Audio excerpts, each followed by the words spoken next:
Oh shit. Yo! What is up, everybody? I didn't recognize the song. I was like, wait, it sounds familiar.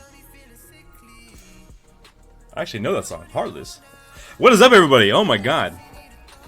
The 40,000 sparks already, Leon. Oh shit. We already started? Starting with the sparks. Hey, oh, what are we at? I forgot to check before we even started today. 29 milli? We're almost at 30 milli already? Dude, we're gonna be smashing that crystal already, man.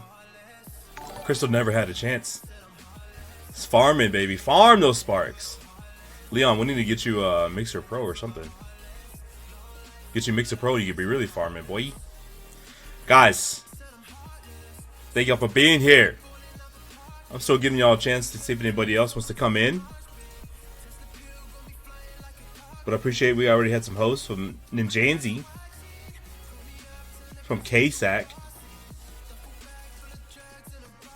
Who else? I think that's it, right? Hopefully I didn't miss everything else. Siri, this Siri. Auto host, thank you, brother. Appreciate that.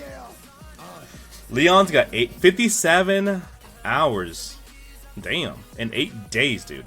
Obsessed much? Obsessed? I'm just kidding. GG's, bro. You're killing it, man. You're killing it. That's crazy. That's big boy numbers right there. Guys. Oh, that's right. You did get... I forgot you got banned. I was like, wait. 8 days, dude. That's really fast. Jungle. Thank you for the auto host, brother. I forgot you got banned, yes. For saying the F word, man. You can't say the F word. Easy bans. Easy bans. Well, it wasn't that... It's not because you said the F word by itself, but you combined the F word with the A word afterwards. That's what got you banned. Arse. Up the arse. Guys, thank you so much for being here. The May 25th, 2020. Let's go, baby. Let's go. Yo, Aiden, what's up, man? If y'all are here, I hope it's to see the Dilla Dog Squad showcase. I had to think about that for a second. I was like, wait, what are we doing here? I forgot. 100 off. Oh, the sparks. Ah. Yo, I'm happy y'all are here for the Dilla Dog Squad showcase. Today we were featuring the one and only Spanishj. Spanishj. Amazing content creator, amazing energy. I love the man. Every time I go into streams, he's got such amazing energy. He's got a great community over there. And it should be an amazing interview. Let me see. I gotta unplug my headset there. So I might hear double. Oh, thank you for the sparks, dude. Appreciate it. We're so close, though, man. We're so close. We're gonna get to 30 mil easy. Van, are you in here? Van's the only mod I see in here. Yo, Sam, what's up? Okay, Van's awake. Wow, bro, you're awake at 2 o'clock? That's amazing. That's like a record. Are you the only mod that's awake right now?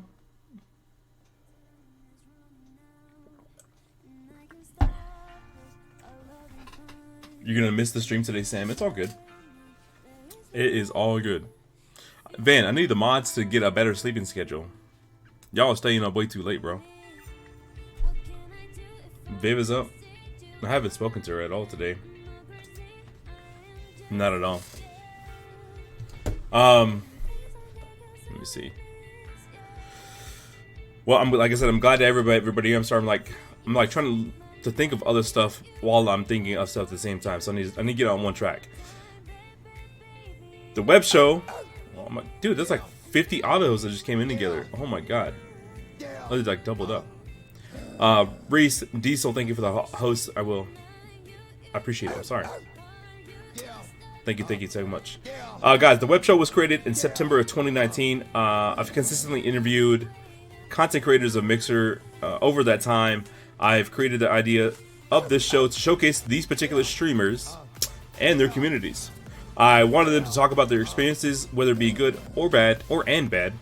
There's going to be bad in there. And give an opportunity for friends or fans to answer any questions, or ask, I'm sorry, not answer any questions, ask any questions to that streamer. And today, like I said, we're featuring Spanishj. He streams a variety of games. I've seen him play games across all platforms. I know he plays Overwatch. I know he plays Apex Legends. We talked about Animal Crossing earlier before the stream started. And I'm trying to think what other games I've seen him play. Oh, I know he's going to be streaming the new game. I wanted to say Left 4 Dead. It's not. Fuck! No, I've lost my train of thought. What game did we talk about? Spanishj. I can't think of it now. Last of Us, there it is. God dang it. The Last of Us. I don't know why I was thinking Left 4 Dead for some reason. Oh my god, I'm losing my mind. Pasha, thank you for the host. Dark One, thank you for the host, brother. I appreciate it. The Last of Us, yes. So I'm excited to see those games if he starts streaming it this week. Like I said, I played The Last of Us a little bit, so I'm hoping to see like the whole story and then get ready for Last of Us 2 coming up this weekend. That's gonna be amazing. Outlaw, thank you for the host, guys. Appreciate y'all. And I appreciate everybody being here for the start of the show. Looking forward to the interview. We got a lot of stuff to talk about, so I don't want to keep them waiting. But yeah, guys, I appreciate y'all. If y'all have any sparks, be sure to drop them. I'm probably gonna mute the alerts just to keep everything silent. During the interview itself, I'm not gonna be looking at chat for the most part. I'll be trying to pay attention here and there to make sure everything's running smoothly. But I'm gonna turn all the sounds off at least. The alerts will be there, just no sound. So if you have any questions, hold off on them. We'll definitely get to them as the stream goes. And if you give me sparks, I appreciate everything y'all can give me. We're trying to fill that crystal up. I think we're at 29 mil, almost to 30 million. And we'll get there. I think we'll get there today. If not tomorrow. Tomorrow's a new day. So if you do drop a follow or a host or sub or whatever, Embers, I promise I'll try not to neglect anything. We'll definitely get to it as soon as I can. Vanny drop on the 100k. Let's go. 150. Oh baby. Oh baby. We're gonna get to 30 million easy. Alright guys, I'm gonna mute these alerts real quick. They are muted. Thank you all so much for being here. Without further ado, I will bring on my dude Spanishj, aka Spanishj.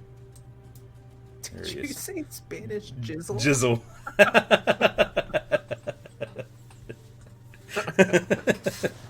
I don't think I've ever been called Spanish jizzle before in my life. There's always a first for everything. Oh, and not to make you or myself seem like a liar, I thought it was coming out this weekend. Apparently that was before COVID. Then they pushed the date back. So it's coming out on the 19th. So I'm dumb. That's on me. It's okay. Hey, that means you got more time to take your time for the first one. That's right. And you can do all the stuff that you want. Like I said, I've never seen the whole game through gameplay. I guess, you know, it gives me an opportunity to watch it, so I'm excited for it. It's definitely one of my top 3 games of all time. That's awesome. Yeah, I mean, I've heard lots of great things. I know it's based in Texas, and it starts in Austin, right? I think it starts in Austin, Texas. Yeah. So yeah, and then, it's kind of funny because I do recognize that. I remember watching the very beginning of the game, like, oh, I kind of know where that's at. That's pretty cool. Yeah, they do a lot of cool things. Like it starts off in Austin, and then like they fast forward in time, and they end up in Boston. And there's so many like Boston landmarks on there, which is really cool. They did a really good job with that game. That's pretty dope. I didn't know that. Before we get into the interview, guys, can y'all hear Spanishj? Does he sound good? I need to turn him up, or do I need to turn him down? ASMR with Spanishj. Spanish jizzle. Yes, with Spanish jizzle. Can anybody give me a thumbs up or a thumbs down? Make sure everything sounds good. Ash, thank you for the lurk, brother. Van sounds good. All right, that's great, guys. So, guys, we have Spanishj. Been streaming on Mixer for how long have you been doing it in Spanish? So one of my friends came over when it was Beam, and I was like, "What is Beam?" I didn't really care about what Beam was, and then I made an account October 2017 to support a friend, and then like actually pushing towards things on this platform, I'd say maybe roughly 2 years. Okay, that's pretty good. Something man. a little bit under, a little bit over 2 years. Yeah. Okay. Whether go back and get you a date that way, kind of like I always enjoy celebrating anniversaries and stuff like that. So when you go back, that's why I thought about having my start date Christmas, but as like I told myself, I was like I was doing streams like a couple of days prior to that. I started actually on the 21st, so I went back and dated it. It's like I just want to remember that date because if I ever do get partnered, I kind of want to go back on that and like this is when I started and this is how long it took me to create this community. So it's pretty awesome to think about. Yeah, I think the farthest date I have is like February 2018, maybe. I'm not sure. Okay, that's pretty dope though, man. I mean, you've been doing it for a while, so I mean, what kind of made you get into the whole idea of streaming? Honestly, just because I was kind of bored.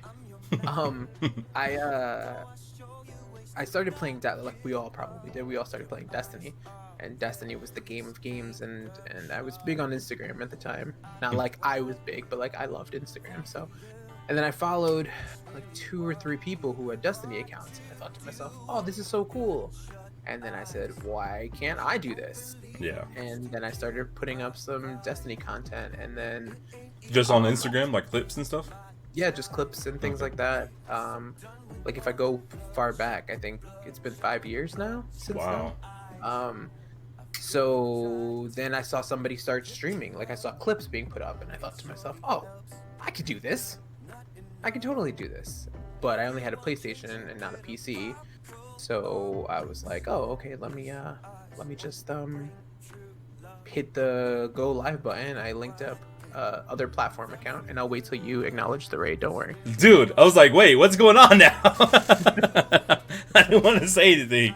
BLG, thank you for the host and the raid, bro. Oh my god, I didn't want to stop Spanish from talking. No. I see it happening, and I was like, I should probably. It's all good. The BLG crew coming through, man. Thank you so much, man. Appreciate you, bro. I didn't get with you because I haven't talked. I feel like I haven't talked to you. BLG, did you have we heard any news about your stuff?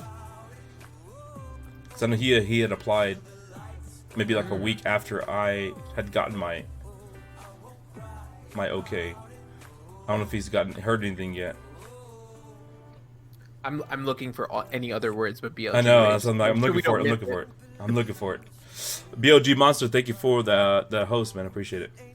Don't go there. Oh shit, that's not good then. GR Boss, what's up, brother? I'm sorry, I didn't mean to ignore you earlier. I appreciate you coming through, man. It has been a long time since I've seen you. The one and only Queen, thank you for the follow. Appreciate it. BFD German, thank you for the host. German. The one and only Queen, thank you for the host. Appreciate the Sparks guys and the host. Thank you so much, guys. I appreciate y'all so much. BLG Trigger, thank you for the follow, guys. Yes, yeah, absolutely, bro. That's why I don't get it. I feel bad for those guys, especially the guys that came up with in the very beginning, like BLG and stuff like that. That definitely do deserve partnership, man. So I'm sorry to hear that, brother. I am. We were just talking about this. Yeah, exactly. There's a lot of people that do deserve it, and absolutely, you're the one. Dwarf, I think I missed one more behind Dwarf. Thank you so much, Dreamy. Thank you all for the follows. I really appreciate it, man. Boss, I'm glad to have you back, man. I'm glad to hear you're safe and everything's going good with you. So make sure, guys, if there's anybody in my community does not follow BLG, make sure you show him some love. And his amazing stream has an amazing community over there. Gotcha. I appreciate y'all, man. CJ, what's up, brother? So I want to get back to the interview. I'm sorry if I do miss anything else, guys. Like I said, I'm gonna be interviewing my dude Spanishj right here. He's another content creator here on Mixer. So if you're not follow him, make sure you give him a follow. Check him out for sure. You definitely won't regret it. He's got an amazing community, amazing stuff over there. Plays a lot of different games, so you definitely want to check him out.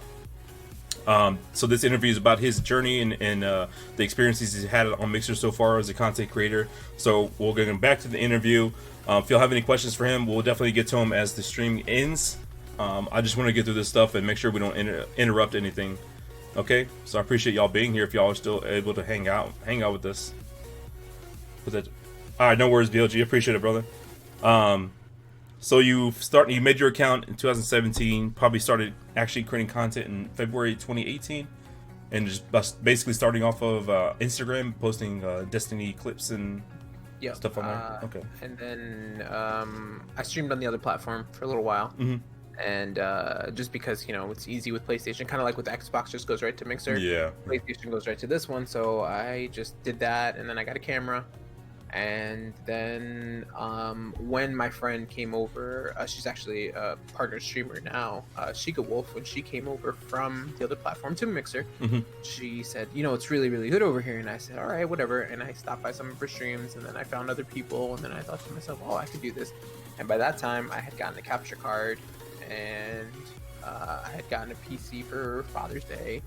Nice. And I was like, all right, I'm gonna try pushing this one, and I did. And it was a very, very slow start and a very, very hard climb. But sometimes I like how slow it is, but other times I'm just like, really. But the more and more I keep streaming, the more and more people I keep attracting, and I see a lot of the same names. I see a lot of the same faces, I guess. Yeah. And like they're just, you know, they're always there, and it's great. I'd rather have that kind of community and slow growth than, you know, like extreme numbers and then you know, 5 people that show up every time. Yeah. Exactly, bro. It makes your bonds probably a little bit stronger, you know, especially the ones that you had around believe me, I mean, I can remember all those guys in the very beginning. Like Boss was in here earlier. He probably hasn't been around in a few months because I know life happens, dude. It's inevitable for that stuff to happen. But you remember those in the very beginning, those slow nights, like you said, maybe streaming to like 4 or 5 people, and but those guys were in there like chatting with you, keeping it entertaining, and you know, genuinely hanging out with you. So I definitely remember those nights. Definitely remember.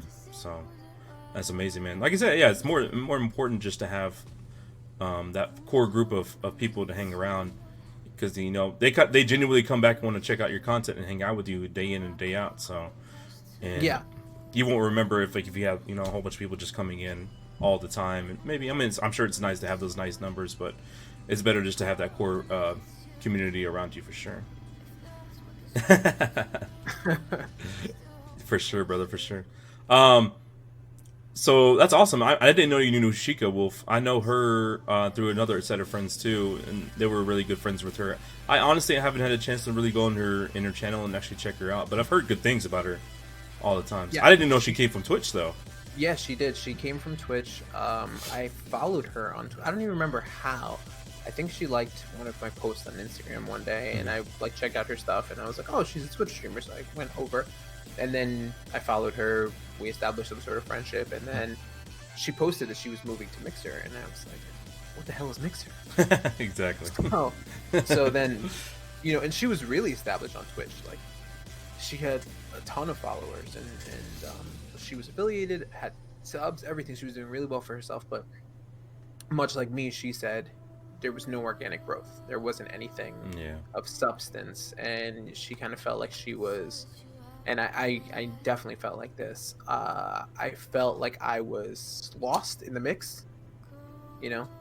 So it was a very good move on my part, and especially on her. She's doing fantastic. Yeah, she's partnered now, isn't she? Yeah, she has been for like 2 years, I think now. Okay, that's what I thought. I think that's how maybe you come across her. I think somebody would like. I think at the very beginning when she got partnered, I had jumped in her stream because they'd hosted her or something like that. So that's awesome. Yeah. How life-changing has the whole streaming world been to you since you started? That's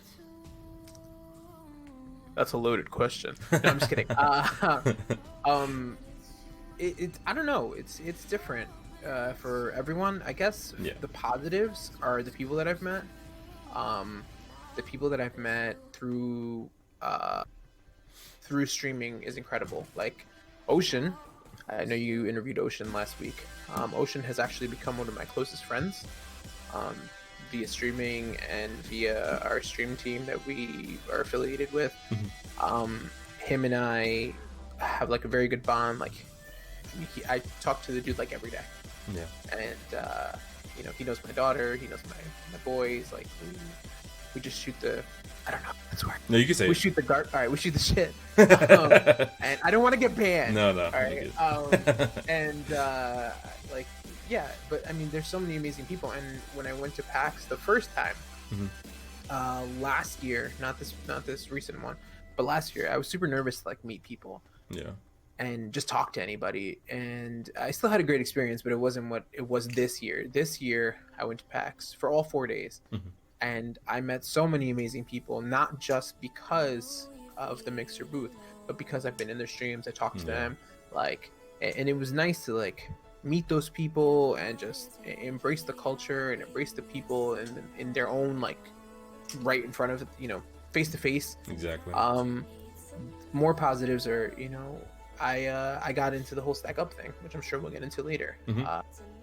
I don't know that I feel more confident about being in front of a camera, but it's not really an issue for me. You know, now it's just kind of like playing games. Yeah.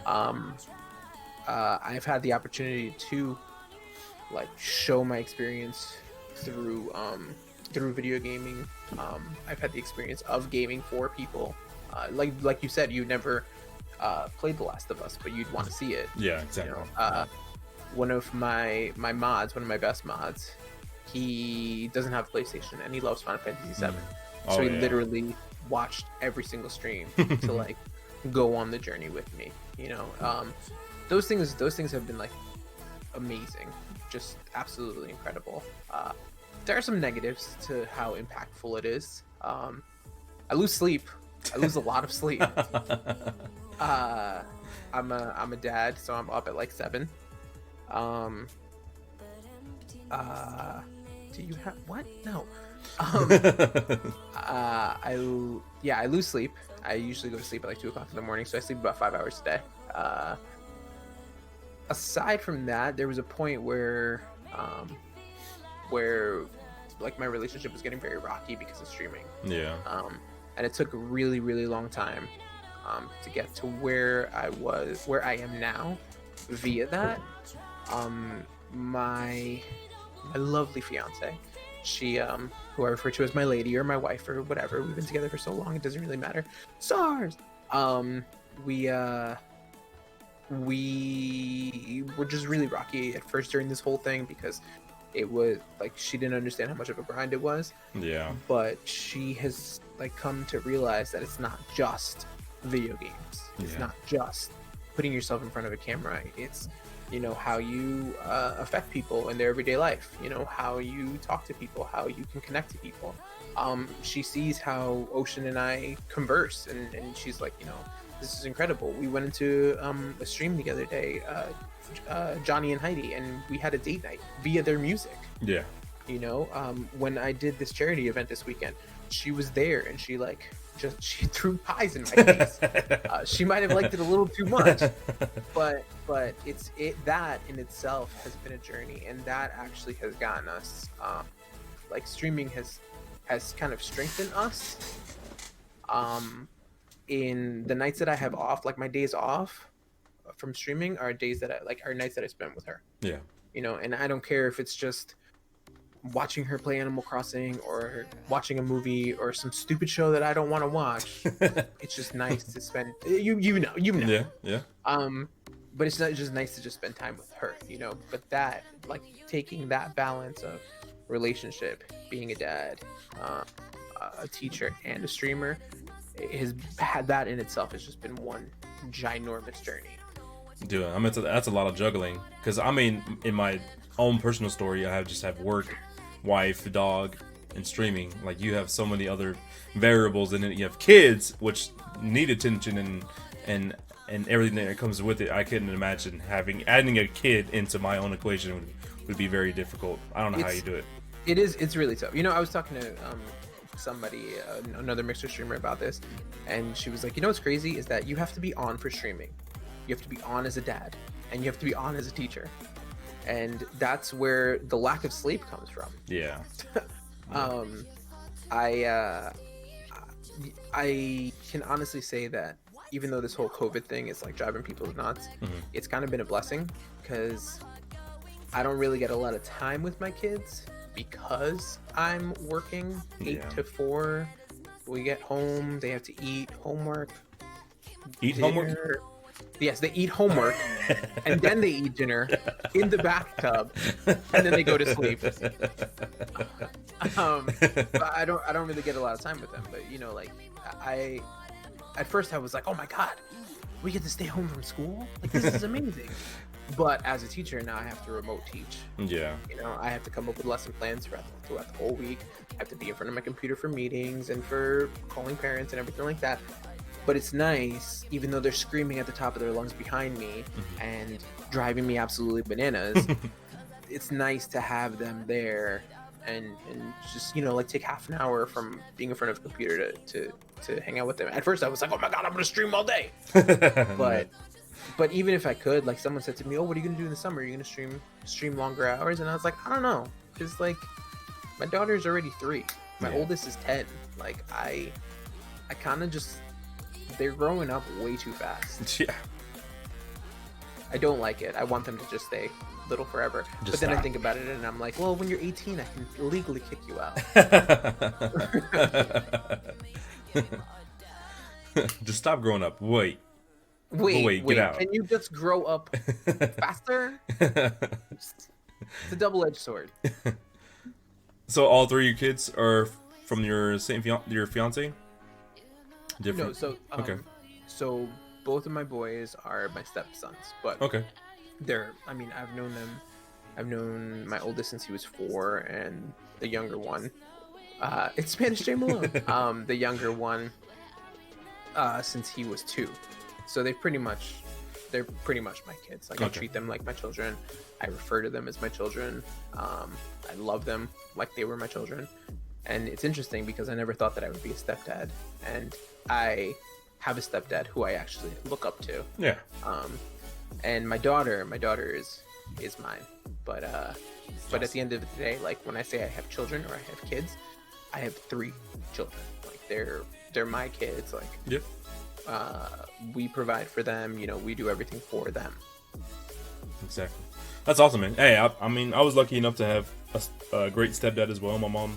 You know, my parents split up when I was very young. I was probably like 3 years old when they got divorced. So moved to Texas with my mom. My dad stayed in New York and didn't really have much contact with them. So, but luckily my stepdad now, and like I said, I grew up with him since age 3 basically, and he's been my dad. You know, I still have my father in New York, but then my stepdad's been my dad since I was little, and I consider him my dad because he's the one that raised me. He's the one that taught me stupid shit growing up. But I mean, he was there. He was always there. He never neglected me. He never said I was never his son. I mean, if he introduced me, he always said, this is not my stepson, this is my son. Every time. And it was great, for sure.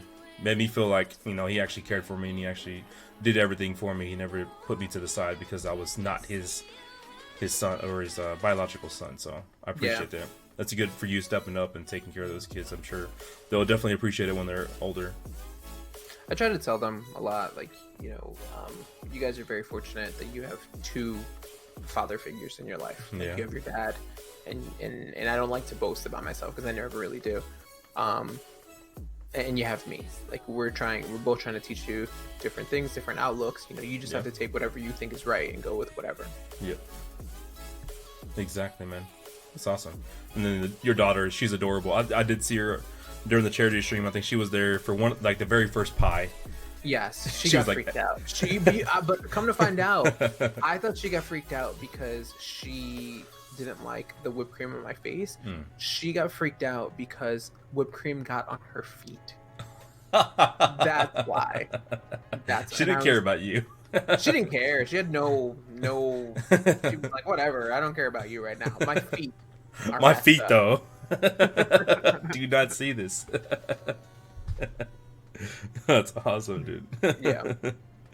That's great. Do you... Okay, all right, we kind of touched about this, but I guess we can dive into a little bit more about how much has it interfered. I guess we talked about your relationship. How much other interferences has happened since you started streaming? You talked about losing sleep, maybe the wife and stuff like that. I mean, you still take the time to, I guess, balance everything. Like I said, I don't know how you juggle everything. That's crazy. But has it interfered your work? Like as far as like teaching? Maybe during this whole COVID thing it has, but it hasn't before. So one of the this is my seventh year teaching. So one of the beauties about being a teacher is you get to recycle a lot of the material that you used the previous year. Okay. But I've learned, and my wife's also a teacher. She's probably awesome. the best teacher I know. And was when she was a teacher, because now she's a coach and she does other things for the district. Mm-hmm. But she when she was a teacher, she constantly like tried to just better herself and try to find new ways to like do things, and it was very inspiring. And it's kind of like instilled into me now, so she's kind of done that, and to me, so every year I recycle the same information and the same material, but I try to learn new ways of implementing it and new ways of like pushing it towards them. So that never really got to me. Like I would stream till 2 o'clock in the morning and then fall asleep and then wake up at 6, get everybody out the door. You know, we drop them off separately and then we go to work. Work for, you know, however many hours a day, come home, do all the jazz, put them to sleep, and either it's a night off or go back to streaming. And it didn't really affect my work, but now it is, because I'm at home and I can sit on the couch with my laptop and maybe fall asleep. But it never really did before, because I did like have everything all planned out, and that's one of the advantages of being a teacher. But I feel like, and this is something completely different, I don't know if people know anyone that's a teacher, so I apologize if I like insult anyone, but a lot of people do get, a lot of teachers especially do get kind of stagnant in their like ways and they don't want to change. But I feel like, and I guess the same can be done with streaming, because you can ask my mods, or even like even her, you know, that Sarah, I'm always like, maybe what can I do to like just change this up? Or like I ask the mods, what could be better here, like what, give me a new idea or something like that. And I do the same thing with teaching, because I feel like personally, if I'm bored teaching, they're gonna be bored learning. Exactly. Yeah. So if I'm bored with the same streaming stuff, aren't my viewers gonna be bored with the same streaming stuff? I don't know that there's been any other inconveniences to like everything. I mean, we touched on me and her. We touched like, I don't really lose any time with my kids. I'm taking a lot of gamer subs though. Because, yes, shameless self-promotion. That's okay. Because it's waking me up. It wakes me up all the time. But aside from the loss of sleep, sometimes, yeah. See, Bowser knows. Aside from the loss of sleep, I don't really think there's much inconveniences. I do get grouchy, which sometimes I take it out on the kids, and then I have to think to myself, okay, it's not really their fault. I'm just exhausted. But aside from that, nothing really. I've really tried to balance everything as best as I can, and I can tell you, as all of the things that I'm listed as, sleep and those days off are like the greatest thing in the world. Oh yeah, take advantage of those days off for sure. Just like recoup everything. So definitely understand that, man. I know with partnership happening, it's just been like, I feel like my plate has been absolutely full, and then I keep piling food on it. I just keep adding more and more stuff, and it's been crazy. Well, yeah, I'm trying man, to keep that's up. the way to eat it, buffets. Buffets, exactly. I miss eating out. I know, definitely. Me and my wife went somewhere recently, and it was actually really nice. Oh, I don't know if you've heard of BJ's Brew House. It is I know of BJ's. BJ's Brew House? No, I know of BJ's, the whatchamacallit. Oh, yeah. Was it the Action? The Super Center. No. Oh. Yes, that one too. Yes, Czar. Bulk goods. See, he knows. I don't know anything about that. Yeah, what are we talking about? No. This is a PG show. This is 18 and 0, believe me. I made sure of it. The bulk goods I've never heard of. So we have down here. It's like a Costco. We have a restaurant. It's called BJ's Brew House. Okay. It is a chain restaurant, but I guess maybe it's not a northeastern thing or not. I don't know. It's an amazing restaurant. So when you come down here, I'm gonna give you a BJ, okay? Or BJ's. I'm sorry. Okay. I don't know that I will ever go down there now. We'll take South, you to. I'm sorry, I will never be there. Pazookies, exactly. Bowser knows. Bowser yeah, knows. Bowser's my mod. Bowser's my mod god. That dude is. I was actually talking to you about Sarah, or talking to you, or to Sarah about you today, Bowser. I'll tell you later. We were engaged in the BJ's. Really? Yeah. So during or.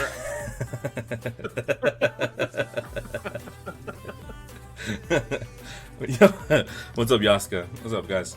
But yeah, it's an amazing restaurant. It's really fun. They make craft beers, and they have their menu is like stacked. Like there's so much stuff on the menu, and everything we've ever eaten there has been amazing. Like they don't have anything that's bad on there.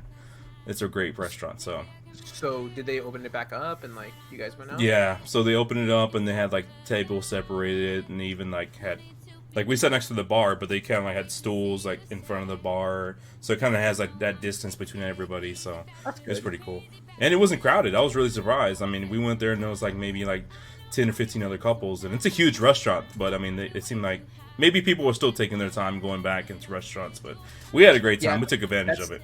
That's how I feel. I'm like, okay, all of you go out first. Let me know what it's like, and then we'll go. And especially if y'all have kids, so y'all definitely have to be special. Y'all can't take any chances with them getting sick. Yeah. So I can understand that. I'm literally the only person that's been out of the house since quarantine started.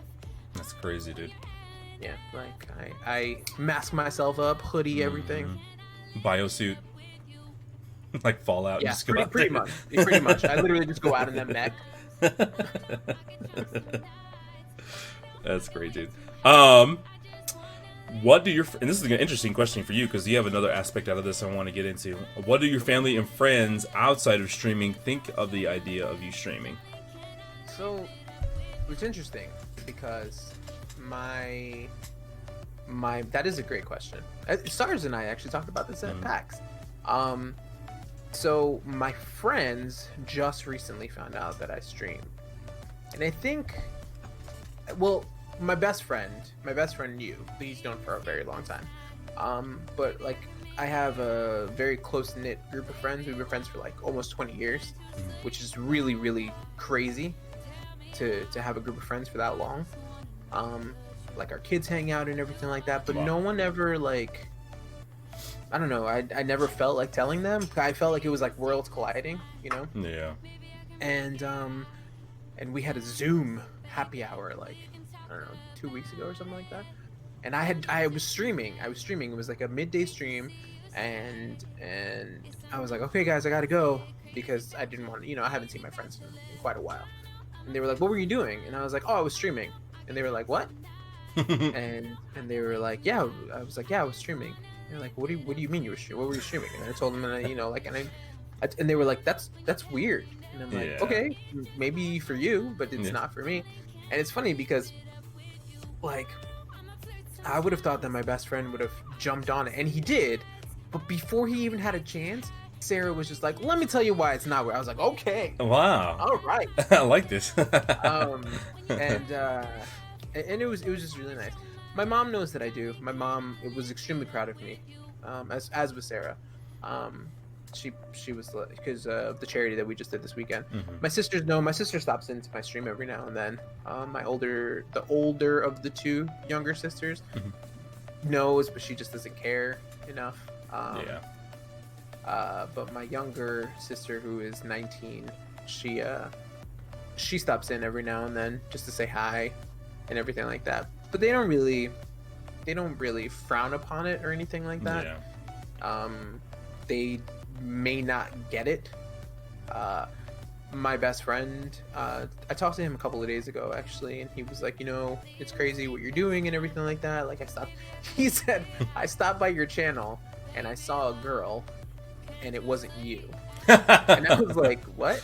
And he goes, yeah, it was some girl with a hat. And I go, it was probably an auto host or something like that. And he was like, oh, okay. I was starting to wonder what it is that you're doing with your free time. But they don't really, it's not really like, a thing. It's weird because Like I have a friend who started a solar company and I supported him, and I have friends who do these things on the side and I support them. And like I think I just didn't and haven't said anything because you know, it's worlds colliding. It's you know, like all of my gamer friends and all of my like going to PAX and going to these events and doing a charity stream and all of these things mixing in with, hey, do you want to have a play date so that our kids can hang out and we can have a beer? Yeah. So, you know, it's interesting, but now I'm just kind of like, meh. If you guys want to stop by, you can stop by. You don't have to. Yeah. I kind of think I went through the same thing too, man. I told a lot of people when I very first started, I was thinking like, you know, all my friends would want to come in and hang out with me and actually watch it, but maybe like a select, like 1 or 2 or 3 actually did come through and hang out and dropped a follow, and it's just, I expected more. Like you said, you supported your friends through a couple things, you know, them starting out their businesses, and you would have at least accepted, or you would expect them to reciprocate, you know, some kind of support in some kind of fashion, and it just didn't happen. So, like I said, it's I think it's just a lot of people don't understand it. And your wife felt the same way in the very beginning, but she came around to it. She got to hang around with you in the community and actually loved it. I mean, my wife is the same way. So, yeah, not everyone knows what it is for sure. They don't understand. They have no idea what's really going on. They just expect you're just gonna sit in front of a camera playing games, and people are just gonna be there. I guess, I don't know. It's just one of those more confusing things for sure. Don't understand. You can't educate boomers. They're already set in their ways. Like, there's no educating an old dog, because they. That's true. You know, if they don't understand it, they really don't want to take the time to understand it. At this point. Yeah. Yeah. I mean, well, I guess my mom's a boomer. I don't know. Maybe. Yeah, I have no idea.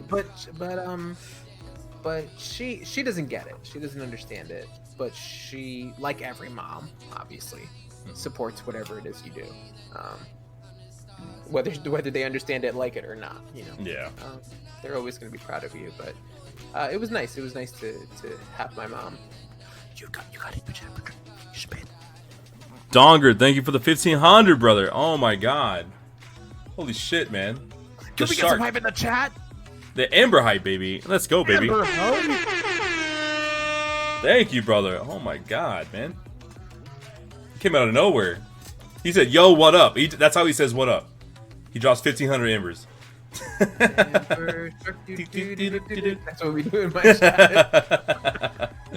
And another 100. Donger, dude, you're a fucking legend, man. Appreciate that, brother. That is an awesome name. Damn. Oh man, came in hard. We were just talking about BJ's earlier. Mad Dog. Yo, Mad Dog's in here. What's up, dude? Thank you for the other 50 embers. Donger, appreciate you, bro. Oh my god. Mad Dog do stupid stuff in my stream, or in his stream. I'm pretty sure he appreciated it. But yeah, no. Aside from that, nobody really knows that I stream. Like the neighbors don't know, and we like hang out with them. Yeah. You know? But we had I threw a surprise party in for Sarah in January, because her birthday's in January. And I was like, oh shit, I'm gonna throw a surprise party and it's gonna be like 25 people here, and they're gonna see my whole setup and they're gonna ask me questions. And you know what's crazy is that she had a tour of the house, right? She had a tour of the house, and they were all like, you just got a sub that way. Oh my god, Van, thank you so much. Van, to get the sub to Don. Oh wait, to Mad Dog Rogan. Let's go, baby. Oh my god, thank you so much, bro. Y'all are making me interrupt this damn interview. No, there's no interruption. Keep showing him all of the love. Drop all of your sparks on him. Make this man cry on stream or poop. I don't know, whichever one you want. Both. Why not? Or both at the same time. At the same time. Make him cry from pooping so hard because of all of the love. I do, Viv. I do. They were down here, right? They were down here, and they were just like, you know, they were like, oh, boys in their video games, and she was just like, actually, and just went in on them. And it was nice. It's just nice to know that I constantly have the support from her, you know. Did you say interrupt? Let's keep going, guys. It's not like we're doing an interview here or anything. But yeah. Appreciate it, bro. It was crazy. I couldn't believe that I had so many people here, and yeah, that's how I felt when she was like, actually, let me drop some knowledge on you.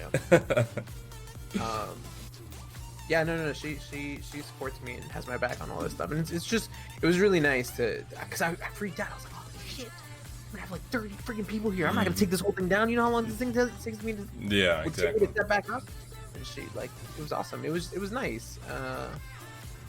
But yeah, I don't know. We got caught off. We went off the rails. I don't even know where we were going with this.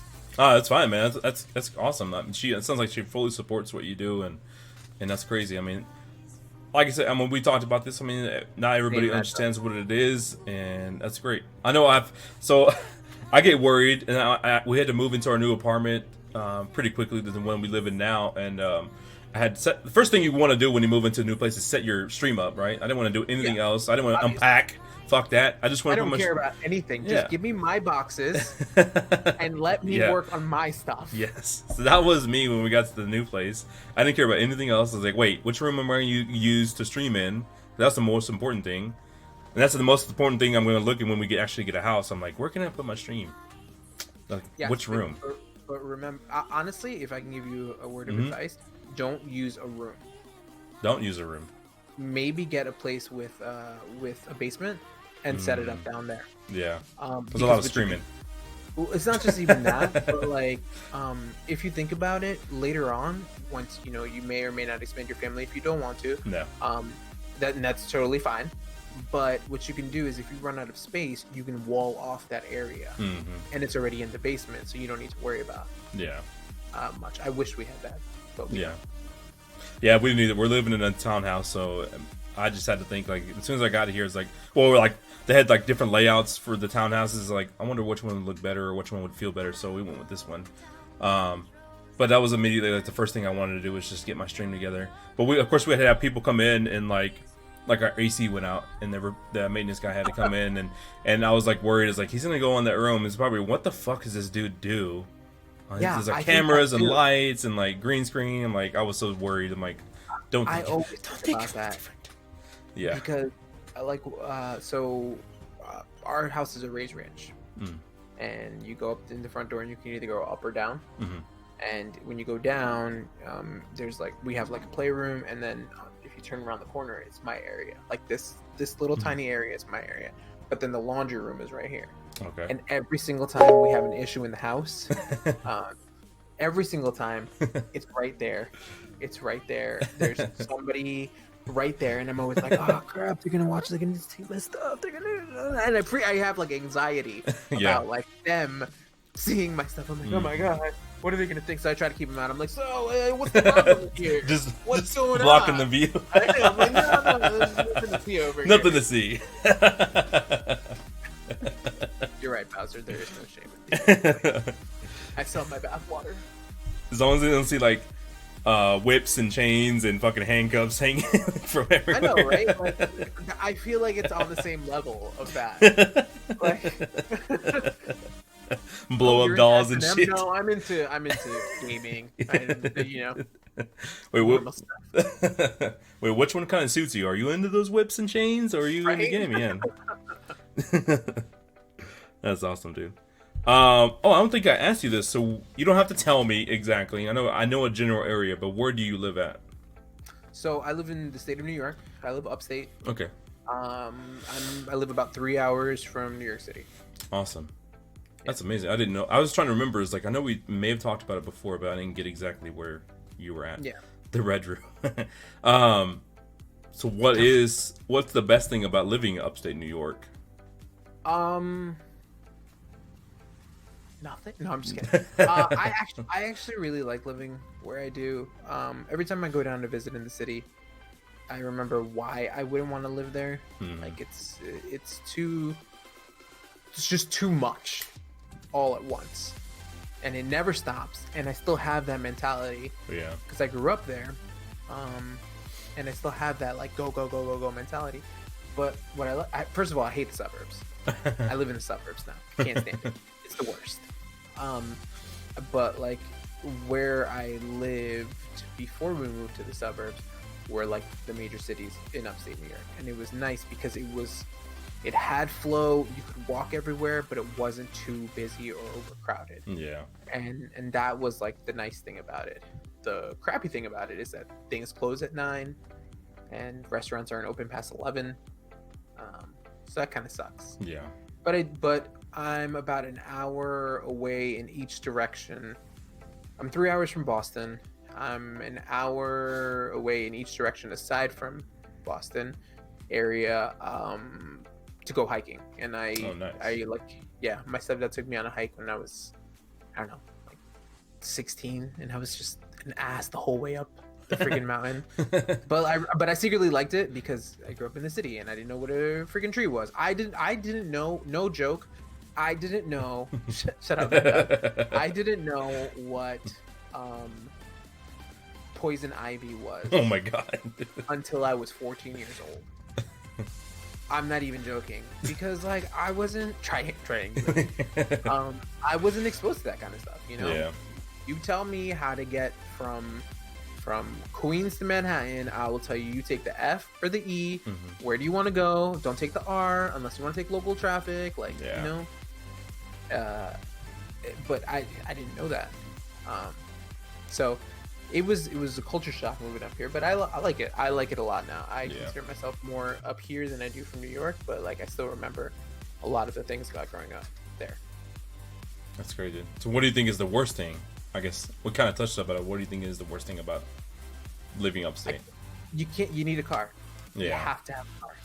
If you don't have a car, you literally can go nowhere. Like the buses run, yes, but there's no subway. You know, my job is a 10-minute drive in a complete other city. So if I don't have a car, I'm completely screwed. I think that's really it. That's really, really it. And maybe, you know, not being able to go out after like 11.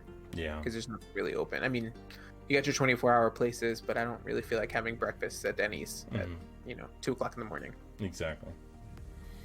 That's what sounds like Texas, honestly, because everywhere we go in Texas, you need a fucking car.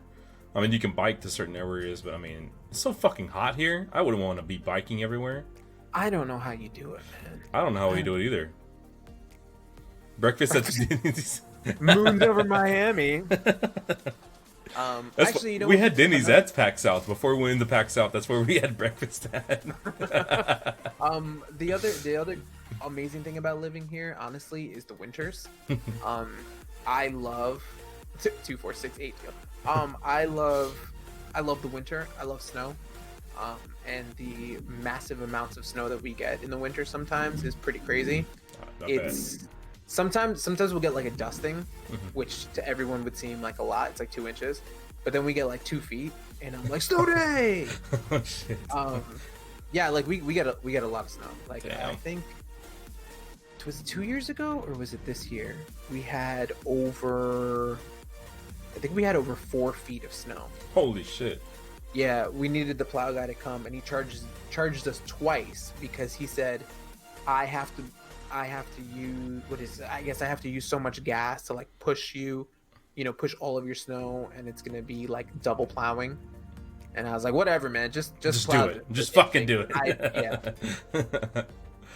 But you know, having snowball fights and throwing my kids into the snow piles and lights at Christmas, like it makes it. Those winter things are fantastic. Yeah, you have an actual Christmas, I'm sure, during that time. Yeah, I don't get that. Like my nieces live in Florida, and my sister-in-law lives in Florida, and they're always like, "Come down to Florida for Christmas," and I'm like, "No, why? How can you do that? How can you have Christmas with no snow or cold or anything?" Y'all should come up here. Ocean, I'm good. What's up, dude? What's up, What's up, brother? Either that or he's making his O face. I'm not sure. Dude, I definitely want to experience that. I know my wife wants to experience that too. Like have an actual like white Christmas instead of down here in Texas. We won't get shit. Like maybe every 10 years we may get like a dusting like you get, and it's to us it's like the most amazing thing ever. What's the word of the day? The word of the day is entrevista, interview. I love it. Christmas with no snow is the best. Oh my god. From Shut a long up. distance. Go away, gunpowder milkshake. I don't have to dance. There's no noise in the background. I'm not saying talk Spanish to me. So this is not my stream. I'm not. Ocean made me dance during our interview. Did he? Yes. Yeah, but that's because that's Ocean. Ocean's the hype man. Oh my god! Can you stop this man? That's awesome, dude. That's great though. I'm like, you still. It seems like you're still pretty close to the city, so you can go back anytime. You still have family over there and visit them and do all that stuff. So yeah, so it's nice because it's just like I can take a car ride an hour and a half down and then take the train in. So I don't have to worry about parking. I don't have to worry about any of that. That's great. That's the one thing. Like visiting my cousins in Queens, like they actually have a house there, and they have to like They have to pray that they have a spot in front of their house. Yep.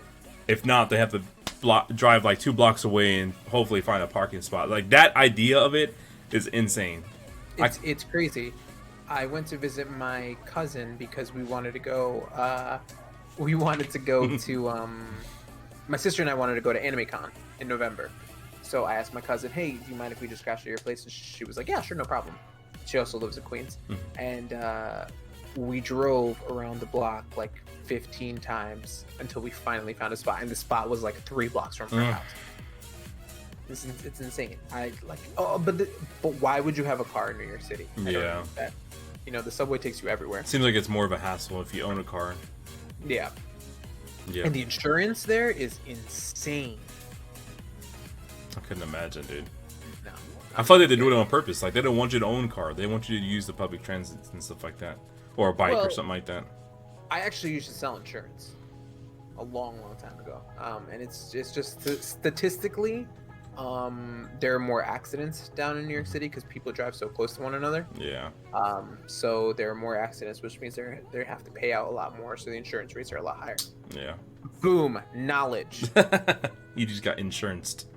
Yeah. That's crazy, man. I can imagine, having to pray for just a parking spot nearby is crazy to think about. I park in front of my house every day, and I never have an issue. I never have an issue. No. Move to Texas. # move Texas. I'm all set. Thank you. Just move like an hour. Crazy. Thank you for the host, man. I appreciate you.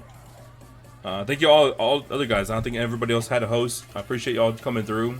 I appreciate y'all being here and hanging out with us for sure. Play instrument in my stream, Spanish. I heard you have skills. How do you know that I have skills with instruments? Well, because you were in the stream when I mentioned that to yes, I do. I will one day. Okay, I'll make it a Streamloots card that I have to play you a song. Like a guitar? Yeah. I used to. Guitarra.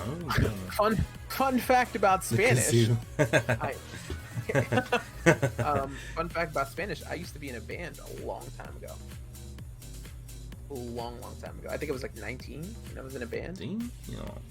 The Spanishj Jizzles. Yes. We were the Spanishj Jizzles. We were a mariachi band, and we played at all the Mexican restaurants. No. Love you too, Ocean. I learned how to. I taught myself how to play bass because everyone wanted to be a guitarist. Yeah. So I was like, well, I want to be in a band. But yeah, I taught myself how to play guitar as well, and I guess I'll play you a song one day, Ocean. Ooh, serenade you. No, I'm gonna serenade Oshina. Oshina's got to be back on for me to serenade. Sorry, you're my stalker. Oh, actually, let's go, baby. Vanny! Vanny giving the sub to my dude Ocean. Let's fucking go, man. That's amazing right there. Thank you, brother. Sub height. I know I'm working on emotes, man. I'm hoping to have emotes soon. I don't have anything in right now. Just the three ones that my friend made me. I was like, okay, I'm gonna use them because it's pretty funny. The mustache emote. I like the mustache. Yes, Ocean. The button is live, bro. Exclamation point sub. Live, Ocean. Where have you been? Exclamation point sub. It brings the link up. If anybody is on mobile, I know some people have trouble. Yeah, I don't get that. Subbing on mobile. To people on mobile, and it does not work. Yeah, but you can use that link right there. So, had to do that. Let's go. I appreciate it. Vanny coming through. Thank you, brother. Ocean, you're now. So, and this is another thing. I guess I have to talk to my community. I don't really know what to name. Like, I want to name the subgroup differently from like the Dog Squad. It's like my following, the community. I feel like I want to have a different name for all the sub people. So I haven't come up with anything yet. The Rough Riders. The Rough Riders. And you should have some DMX sounds go off when you Dog Pound or something like that. I don't know. That's what it should be. That's what it should be. When you get subbed, it should be like, stop, drop, hold them down, open up. The grr, scurvy. You could say it's great. No, that's Tony the Tiger. Never mind. That would be it. Tigers. Y'all are hilarious, guys. Y'all are hilarious.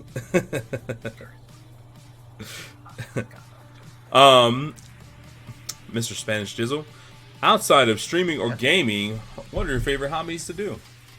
My favorite hobbies to do are to, I like to hike. I'm a big fan of hiking. I haven't gone hiking in a long time. Trolling, yes, I love to troll people in their streams. I like to make them do weird things. I like to hike a lot. I try to be, so there's 40 peaks in upstate New York. Damn.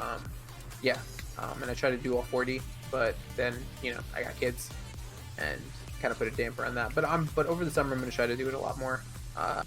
The problem is that if you want a good spot and you don't want a lot of people on the trail, you need to leave your house at like 5 a.m. So that is a problem, especially when your daughter still takes naps. Yeah. Aside from that, bye, Sam. Bye. I like watching. I used to like watching TV, but I don't really anymore. I like really just spending time with my kids. Oh, actually, my new obsession is the lawn. Wow. I'm obsessed with trying to get our lawn to look nice. Our lawn looks like absolute garbage, and like our house just got resided. It looks beautiful. Sarah did an amazing job finding the siding for the house. The roof looks great. Our lawn looks like straight up trash. I hate it. So I have decided to just do all of the research that I can, and I'm like throwing myself into that. I think I remember this. I think I was DMing you on Instagram. Like I was just doing Yeah, I did. Hispanic stuff. I forgot how you worded it. I was embracing my Hispanic roots and doing landscaping. Landscaping on my lawn, not in Animal Crossing, but my actual lawn. I don't know, really. I haven't really done much because I've kind of I used to do a lot of things. I used to run every day. I used to go swimming every day, but when you become a parent, you kind of lose track of time, and honestly, I rather kind of just spend time with them and do things with them. Yeah, we go on walks a lot around the neighborhood and everything like that. I've made my kids binge all 4 seasons of My Hero Academia. We watch a lot of anime, but that's great. I try to get them to, I don't know that I force them to like the same things that I do, but I want them to at least be exposed to it. Yeah. Because I remember, when I was a kid, everyone knowing everything about like the Teenage Mutant Ninja Turtles, and I knew nothing. And then I had to like research it all and then figure it all out. Yeah. And by the time I knew everything about Teenage Mutant Ninja Turtles, it was old and nobody cared about it anymore. So I don't want them to have that kind of experience. So we actually watch it in Japanese because they can keep up with the reading. 10 and 8, and they can keep up with the subtitles. So there's that. I don't know. I used to do a lot of things. Now, not so much. But I'm kind of okay with it. I've embraced this lifestyle of just kind of living by, you know, if you'd have to... No, it's not time for questions right now, Ocean. The time for questions is later. You would be the worst student.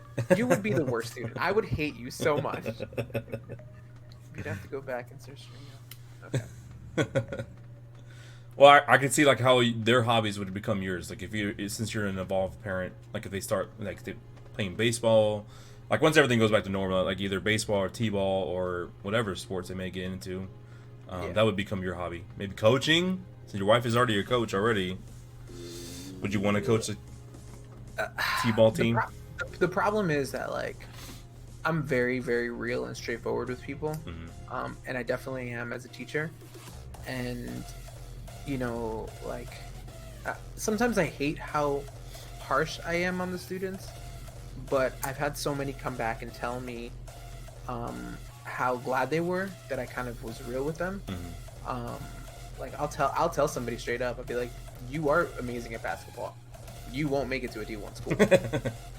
And they're like, how can you possibly say that? And I'm like, well, your grades are garbage, you have no sense of organization, you don't take anything seriously, and you don't show any initiative for anything. You think a scout's really going to come by in the middle of you playing basketball at the park and just come scout you? No, dude. Like you gotta step up. Yeah. And I always feel bad about it, because like you're supposed to you're supposed to sugarcoat things for them, but I feel like everyone in the building sugarcoats everything for everyone, and I'm just kind of like, no, like they put you up here, and everyone's going to say that you're amazing at basketball, and then maybe you'll get a scholarship, and then what's going to happen? You're going to join the team because you're really good, but then your grades will suck, and then you'll get kicked off the team, and then you don't know how to deal with that kind of rejection because you've never faced it in your entire life. Exactly. Every year I have the seniors that I've taught come back and talk to, because I teach 8th grade. Okay. So I have them talk to the 8th graders about what high school is going to be like. Yeah. Because I don't know if you remember, but that's a pretty scary time in your life. Oh yeah, it was definitely terrifying for me for sure. I definitely remember that transition. And I usually invite like 3 kids who like were really good for me and 3 kids who were kind of not so great for me, you know? Because I want to keep it fair and consistent, and I want them to be real with the students all the time. And this year in particular, the principal came in because he wanted to see what was up, and he said to all of them, all 3 of them, 2 of which hated me, okay, he said, if you could have done one thing differently freshman year of high school and into your 4 years, what would have been? They all of them said, we would have brought him with us. And I was like, oh my god. Guys. But like, you know, I can't not be straightforward with them, because the whole world is always going to lie to them about something or other, you know. As a parent, sometimes I have to keep my kids in the dark of things, you know. And I remember my mom doing that. My mom keeping me in the dark because she couldn't make the bills, but then she'd be like, you know what, here's the $3 car, or like the $1 pack of peanuts from Manhattan, because that's where she used to work. And I, as a parent, you kind of have to keep the kids in the dark, and I'm sure their parents keep them in the dark. Yeah, you know? exactly. Yeah, but I've always tried to be straightforward with them, and sometimes I do that to my kids. And I'm like, maybe I shouldn't do that to you too, you know. But then, like, I'm sure they'll appreciate that bluntness. I mean, or that just that honest truth is what kids need, for sure. Whether it be good or bad, they kind of need to experience it. Yeah. Because you don't want to be the person that like brings them down. Yeah. You know, you want to elevate them and make them happy and things like that. But sometimes, you know, I have to do that. You know, sometimes I have to be real with you, and I even tell my son, or I even tell my daughter, who's 2 years old. I'm like, no, you know, this is not how it works. Blah, blah, blah, blah. I try not to do that whole, how do you feel about this? What is wrong? You know, and it's hard. It's very difficult to do, and it kills me inside. But the return on the investment is nice sometimes, you know. Yeah. Well, is it like I think when you started that story, is that you mentioned that a kid would make it to D1. It wasn't because of his talent in the game. It was because of all the stuff that comes with it. Like they don't understand. Like they expect just because they're a player, they're gonna be the next LeBron, but they don't realize, or Kobe or whatever. It comes with more stuff, and you have to do more stuff in the background to present yourself. I had a Zoom meeting with a kid because he's failing, and he asked me what he can do to pass. And I said, well, this is what you have to do. Mm-hmm. And he said, listen, I'm going to get my act together when I get to high school. And I go, no, you're not. Yeah. He was like, we're in a Zoom meeting. I haven't seen you in 2 months. And you're still mean to me. And I said, I'm not mean. I'm being honest. Like, you want the truth. There's a difference. Here's the truth. And I said to him, I was like, you're sitting here fourth quarter asking me for help on how to pass. And it's not just me. You're asking all your teachers. Yeah. Like, you really think that you're just going to change that in high school? I'm like, I really want to see you make it. I want to see you make it. And I want you to like take $100 bill, spit on it, and then throw it in my face. Yeah. First of all, I'm gonna take the $100 bill. I'm still gonna take it. But like, I want them to feel that kind of adversity and step up to it, because high school kids get lost instantly. Like within the first couple of weeks, they've already chosen, I'm gonna go to class every day and get my crap together, or I'm not gonna do anything because I don't need school. And it sucks because I want them to feel that adversity, and I want them to overcome it and persevere. But exactly, I think maybe 40% of the kids that I have taught have graduated. The other 60 are probably still in school. And it sucks because I want them to all do well. I treat them like my kids. I tell them all the time, I'm like, I'm gonna love you like my child. I'm gonna go up to bat for you. If you murdered somebody, I would say to you, all right, here's our next step. Yeah. But when you act like a fool, you better know for shit that I'm gonna come right down on you. Yeah. And they appreciate that. Well, some of them do. Some of them tell me to F off. And then I laugh in their face and I say, okay, just do your work. Exactly, man. I mean, like you said, you actually care about these kids, not like just a job for you. You could be doing anything else. You could give a shit about whether they pass or not. I mean, but you take the time to. If they have a question, you're gonna at least give them the honest truth about it. I mean, you're gonna put up on. It's up to them whether or not they're gonna want to listen. That's what I tell them at the beginning of the year. I say, listen. So there are two ways that this is gonna go down. Every day I'm gonna come in and I'm gonna do my job. My job is to show you the information, try to guide you along the way. Mm-hmm. And the two ways are, you either do what it is that's asked of you and meet me halfway, or you don't. Yeah. But you can't say that I'm not doing my job. So don't get your mom or your dad or your auntie or whoever to come up at me and say, why is my kid not passing? Because the three of us are going to have a conversation and we're both going to look at you. Mm-hmm. And since then, every year that I've done that, no kid has ever asked me for extra work. No kid has asked me for extra credit, because they know, you have to take responsibility for your stuff, not me. Yeah. That's like if Sarah said, hey, can you pick CC up at daycare at 3? And I show up at 9. Oh no, I'm so sorry. That's not the babysitter's fault. That's not Sarah's fault. That's my fault. Yeah. Exactly. I think Ocean. I think you would say 8th grade, but I think what was most challenging for myself was going from high school to college, because because at college level, the professors could give a shit if you did an assignment. At least in high school or even grade school together, teachers would take the time to tell me hey, this assignment is due this day. Why is it not due? Or kind of just giving me reminders about certain stuff, or they see me slacking off on something, they would tell me. But in college, they don't give a shit whether or not you do it because they're getting paid. Yeah, but I feel like now, because we're boomers, I feel like now it's changed, and high school teachers just don't care anymore, because so many people are. Yes, we are big time boomers. You are right. So many people are just so glued to their phone that, and especially the youth is just so glued to their phone that teachers are just fighting a really hard battle. So high school has become extremely difficult, and it's just gotten to the point where they're just kind of whatever, who cares? Yeah. So That's I pretty try sad. I'm Oh, glad yeah, I had, it at is. least had teachers taking their time to like tell me like, hey, you might be slacking on this. You might want to step it up and take care of this. Otherwise, you're gonna fail some. But yeah, in college, they didn't give a shit. Oh no, they definitely don't.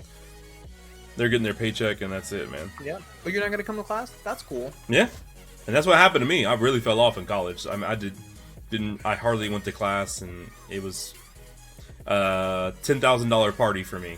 Yeah, that was because that's all I did. That was my first year of college as well. I almost got kicked out. It was crazy. My GPA was so low that I almost got kicked out. That's crazy. I'm gonna write your questions down, Ocean. I know. We'll make sure we come back to that stuff for sure. Right. Let's scroll back up and find out what that first question was. Spanish. If you'd have to go back and start streaming. Okay. And what was the other one?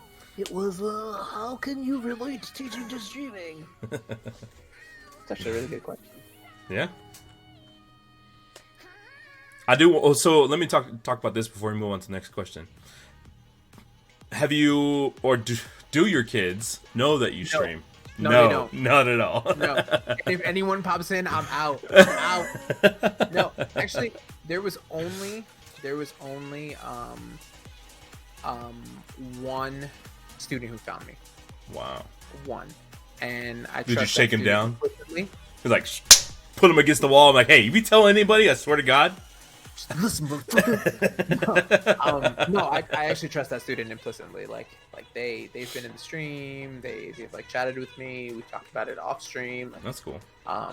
But nobody has any clue. And yeah, the ban happened right away. No, that's actually one of my biggest fears about this. Yeah.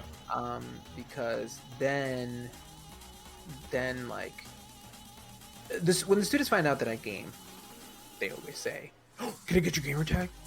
Play me, 1v1 me," and I laugh in their face. And then I'm like, I won't ever play with you until you graduate high school. Yeah.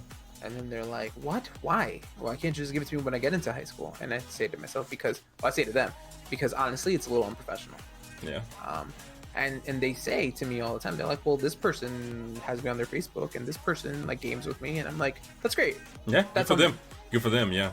But this is my job, and I truly feel like it's unprofessional to do that. And the problem is, the reason for that is because let's say Destiny 3 comes out, right?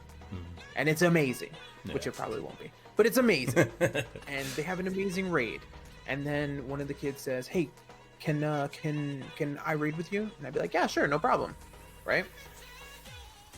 Then it becomes a friendship and not a teacher-student thing. Yeah. You know, and it becomes difficult because if we're shooting the shit in stream and then I drop F-bombs or things like that, and then they try to do it in class.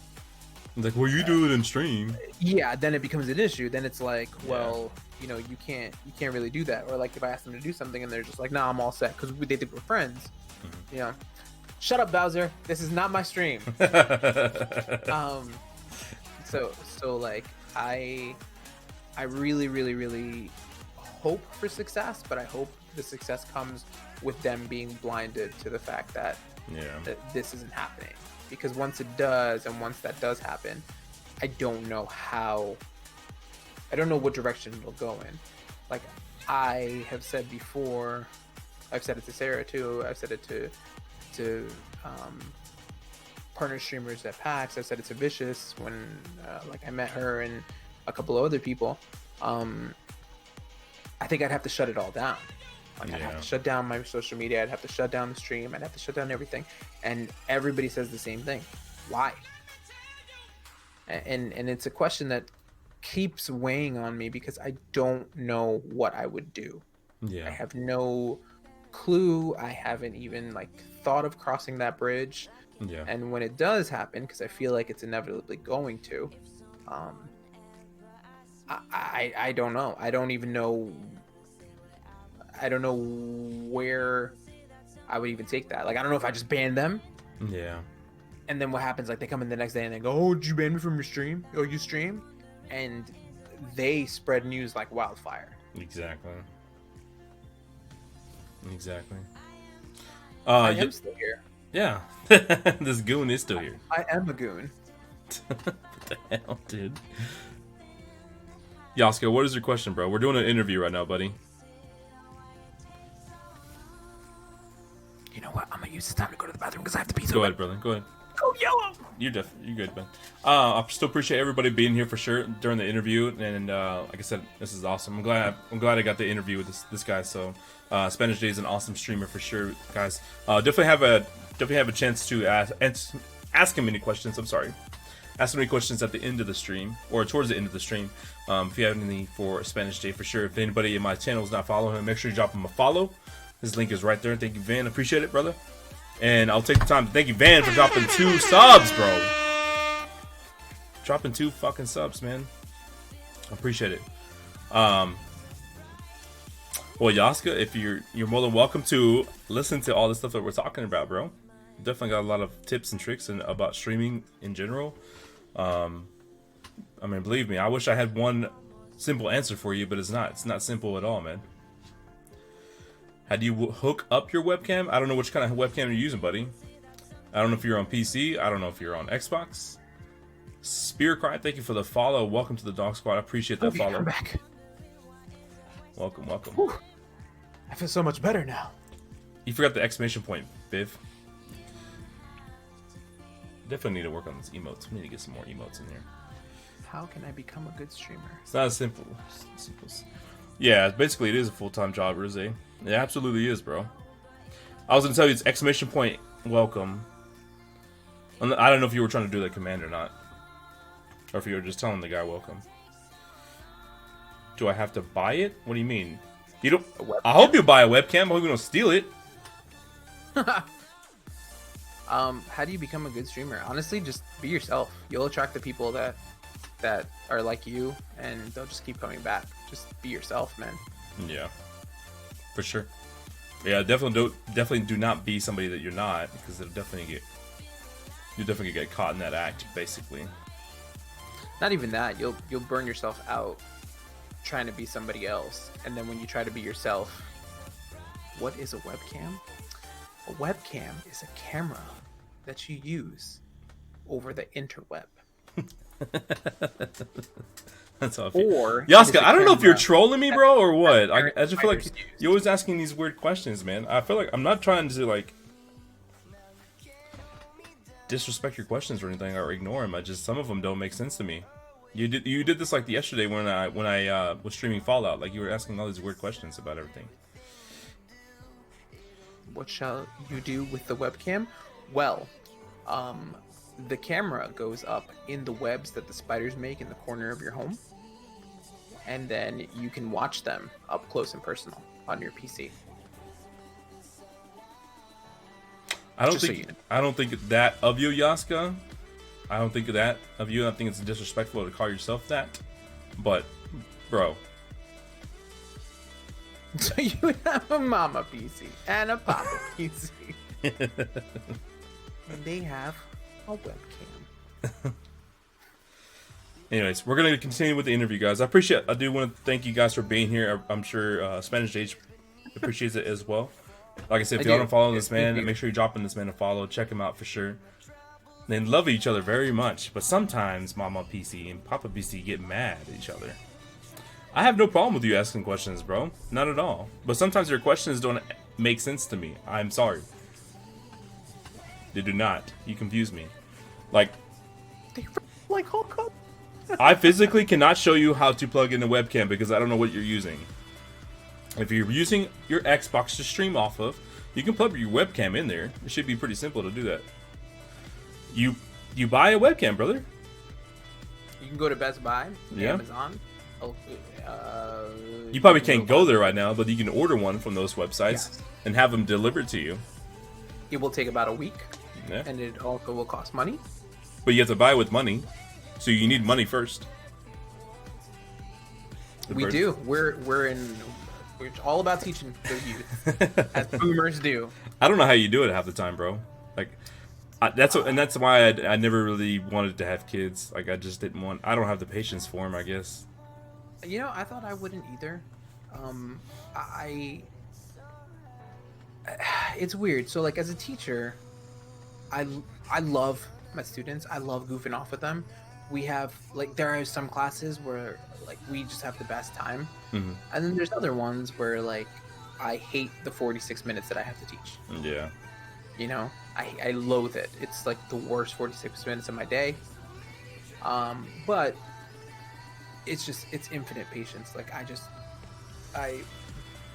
I've also gotten to the point where I'm just kind of like, this is a job where I just need to show them that I care, and they know that I do. Every single one of them knows that I do. Mm-hmm. And the reason for that was because I was coming home and I was taking out my lack of patience on my kids. Yeah. You know, and now it's just been so much better. Like I had like 40 handshakes with like 40 different students. It was crazy. It was I was having a really good year before all this.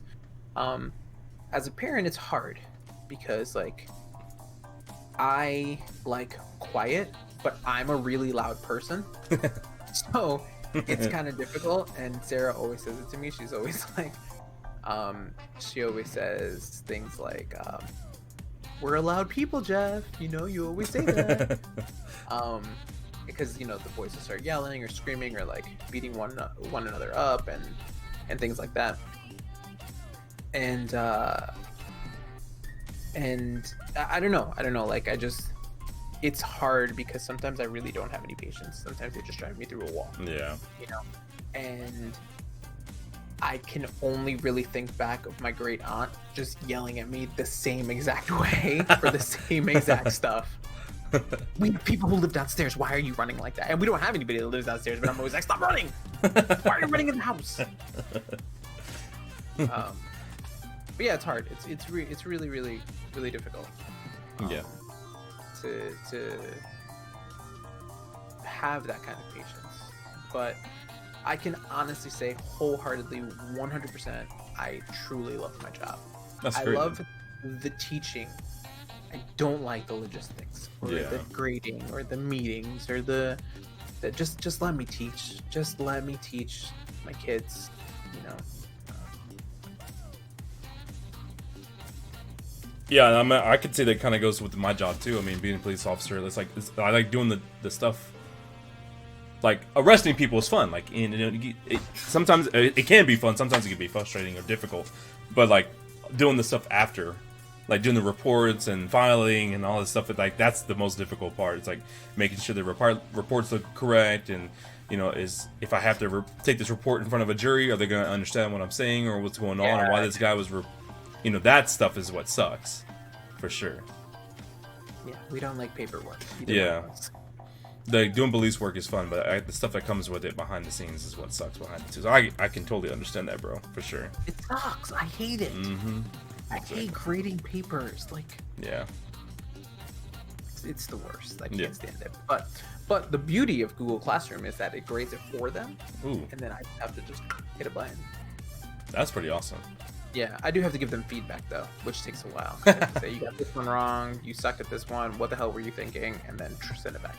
You had to hide from your wife. Are you in the bathroom right now? He's in the bathroom pooping or pooping. They gave you A's when they couldn't be bothered marking.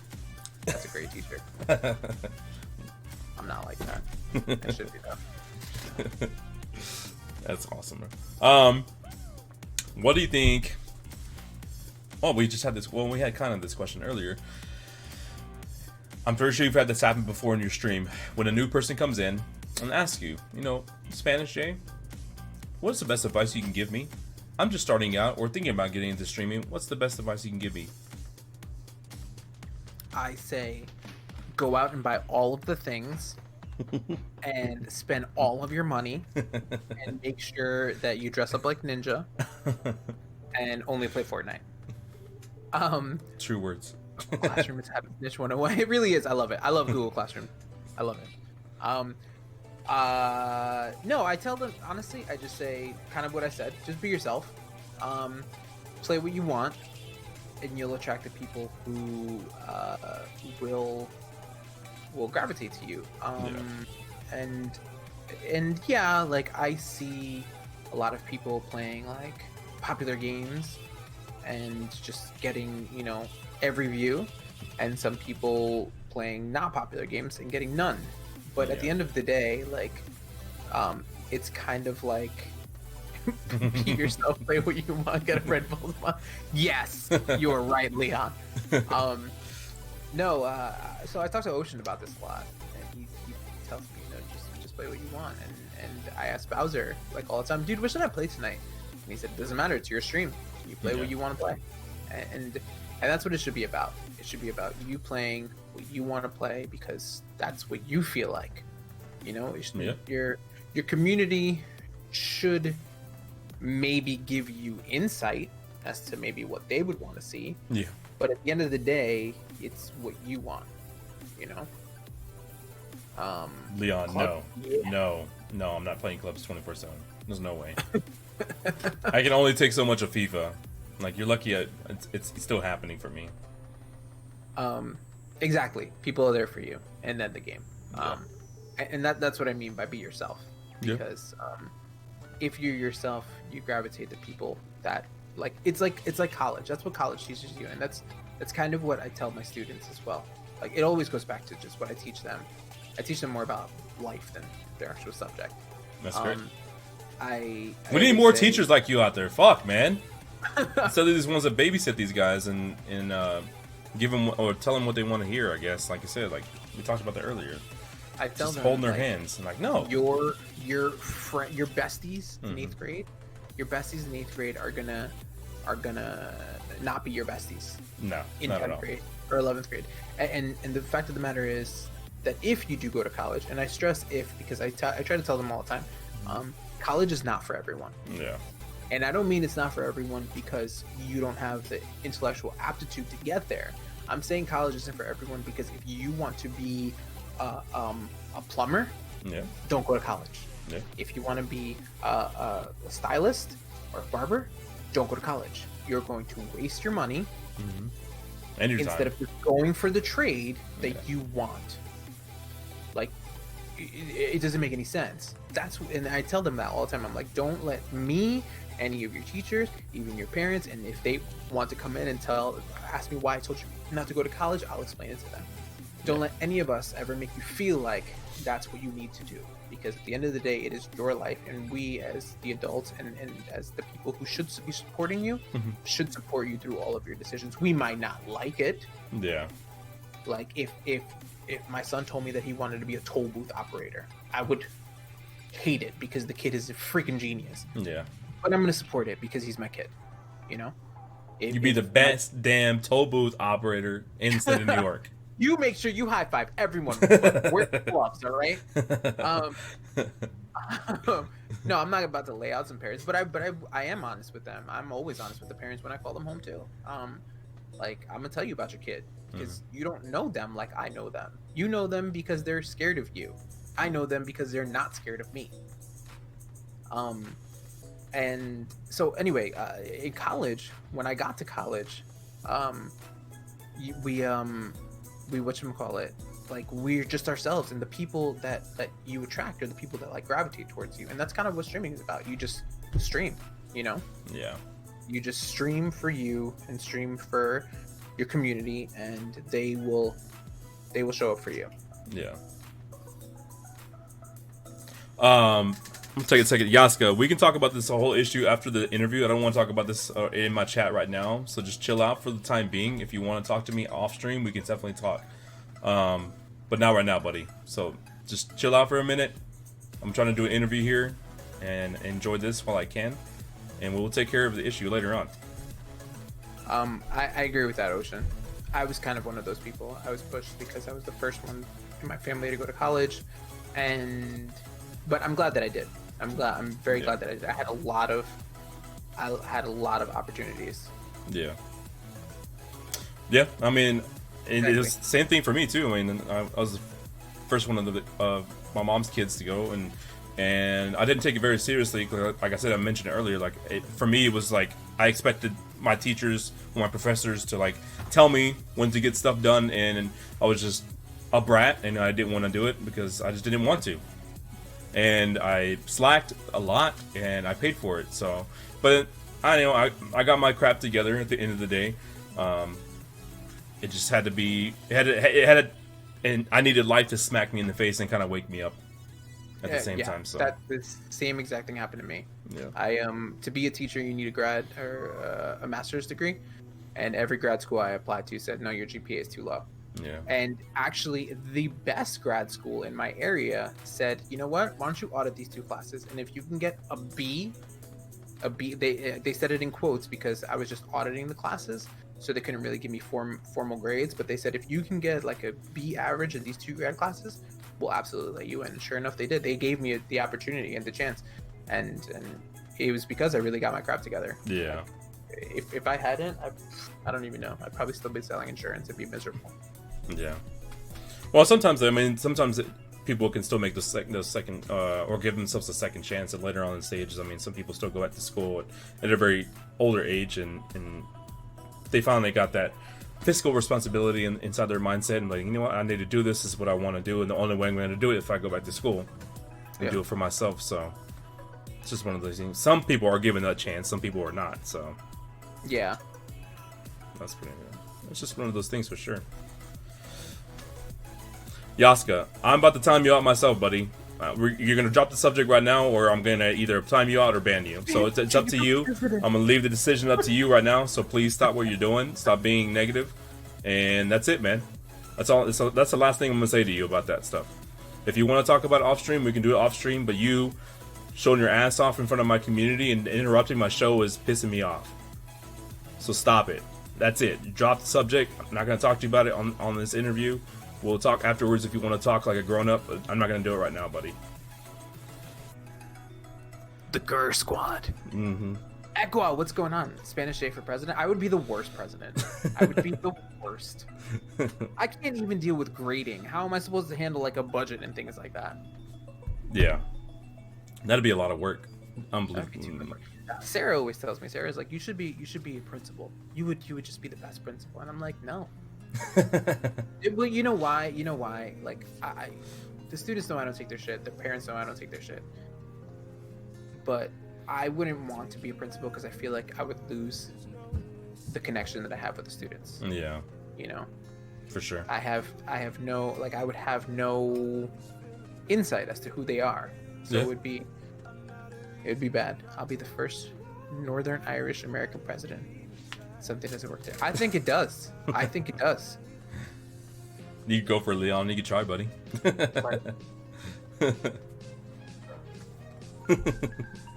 Nothing saying you can't. No one's saying you can't do it. Yeah. I mean, but you do have to be born here, right? That may be one of the requirements, yeah. Yeah, I think you have to be born here. We'll figure it out. We'll figure it out along the way. I mean, fucking, you can become a governor. Look at fucking Arnold. That's true. You could become a governor. That's still pretty good. It's pretty much. Actually, I'd say maybe be the PM of Canada before the American president. Yeah. Have at any point since you've started has like doubt or fear ever come to your mind about streaming itself? Yes, almost all the time. Almost all the time. I talked to Ocean about this. I think I actually talked to Stars about this at PAX. There's a lot of doubt sometimes. Like yeah, we definitely did. I doubt that I'm good enough for this. And then Ocean has to talk me down off the ledge and tell me that, you know, I am, that obviously if I wasn't in my community, wouldn't be there. But I do. I don't know that it's fear. I think it's more doubt. And I think it's, something that comes from like, you know, life and things like that. And yeah. Lack of self-esteem and things of that nature, but definitely doubt. At times, and then, you know, other times I'm just like, yeah, I'm doing awesome. And then like 2 days later I'm like, what am I doing? What am I doing wrong? Why isn't this working? But this weekend was probably one of the moments you could tell, like, you could say to yourself that you can definitely do this. I mean, putting together $1,700 for an organization like has nothing. I mean, nothing. None of that money goes to you. You did that yourself by rallying your troops and your community to put that money together. So that was amazing, bro. Your emotions exactly right, Antoine. Yeah, no. That this weekend was probably one of the best streams I've ever had, and obviously people wanted to cause me pain by making me eat ghost pepper salsa and olives, which I hate, and a pie in my face. But yeah. But whatchamacallit, I definitely whatchamacallit, had an amazing stream. That's good. It was nice because Sarah was involved in it, and it was just great. It was great to have her there, like the whole time, you know. Seeing you try to write names on your face was pretty hilarious too. That was probably the hardest thing to do. Although I did get some of them. I got some of them, and I got them really well. You did. You did a pretty good job, man. I'm not gonna do it again. Apparently, I'm doing it again in November, according to Ocean. That was great, man. I didn't realize, like, I was there for like maybe the first hour of you doing it, and I got to see the names. I got to see a couple bites of the ghost pepper, a pie, at least one pie, because I remember your daughter being there. And then, yeah, by the end of it, your face looked crazy. There was so much. There was so much on your face at the end of it. It was crazy, dude. Yeah, I'm still going through all of the clips because Bowser time clipped all the stuff, and that's amazing. To put it all together. Have one big montage of pies in your face. Yeah, right. That's awesome, bro. That's good. I mean, I'm glad you're like in the talks with him about doing it again. Like I said, I talked to you. I don't know if this is off stream or not. That I want to put something together like that. I definitely want to work with Stack Up. I know Ocean's deal was amazing, and then seeing you do it and put it together was amazing as well. So, I definitely want to work with that kind of organization that, you know, gives back to especially our veterans. This being Memorial Day, you know, kind of honor them and of course, you know, think about the people that sacrificed everything just for our freedoms here in America. I can't speak for everybody in the world, but it's an amazing thing that they do for our troops and people that are overseas to, you know, give back to them. And we forget that there's gamers everywhere, you know, teachers, police officers, us talking about this, and then we have our veterans. You know, they love games too. There's nobody. I mean, gaming is all over the world. There's so many different cultures and people that enjoy games, and it's just amazing to think about that. That's why we love Mixer all together, because we all come together for this, and I love it. I wanted to do it today, but then I was talked out of it because obviously it's Memorial Day, and how many people are going to do it for Memorial Day. So I try to keep it close to it. Yeah. And I think Saturday was probably the best day to do it for myself and for everybody else. But I had a blast. I had a blast doing it. I had a lot of Spanish speaking people in there too, and they kept saying, "Wow, your community really wants to cause you pain." And I was like, "Yeah, I know, it's crazy." But it was good. It was great. I like you said, we rallied the troops, and I'm glad that they all came out and supported the way that they did. And somebody even dropped like $1, and I even said, "You don't even need to do that. Just you being here is enough." Like that's exactly. Great. My goal was 1,000. Yeah, y'all smashed that, dude. Yeah, y'all smashed it. That's amazing.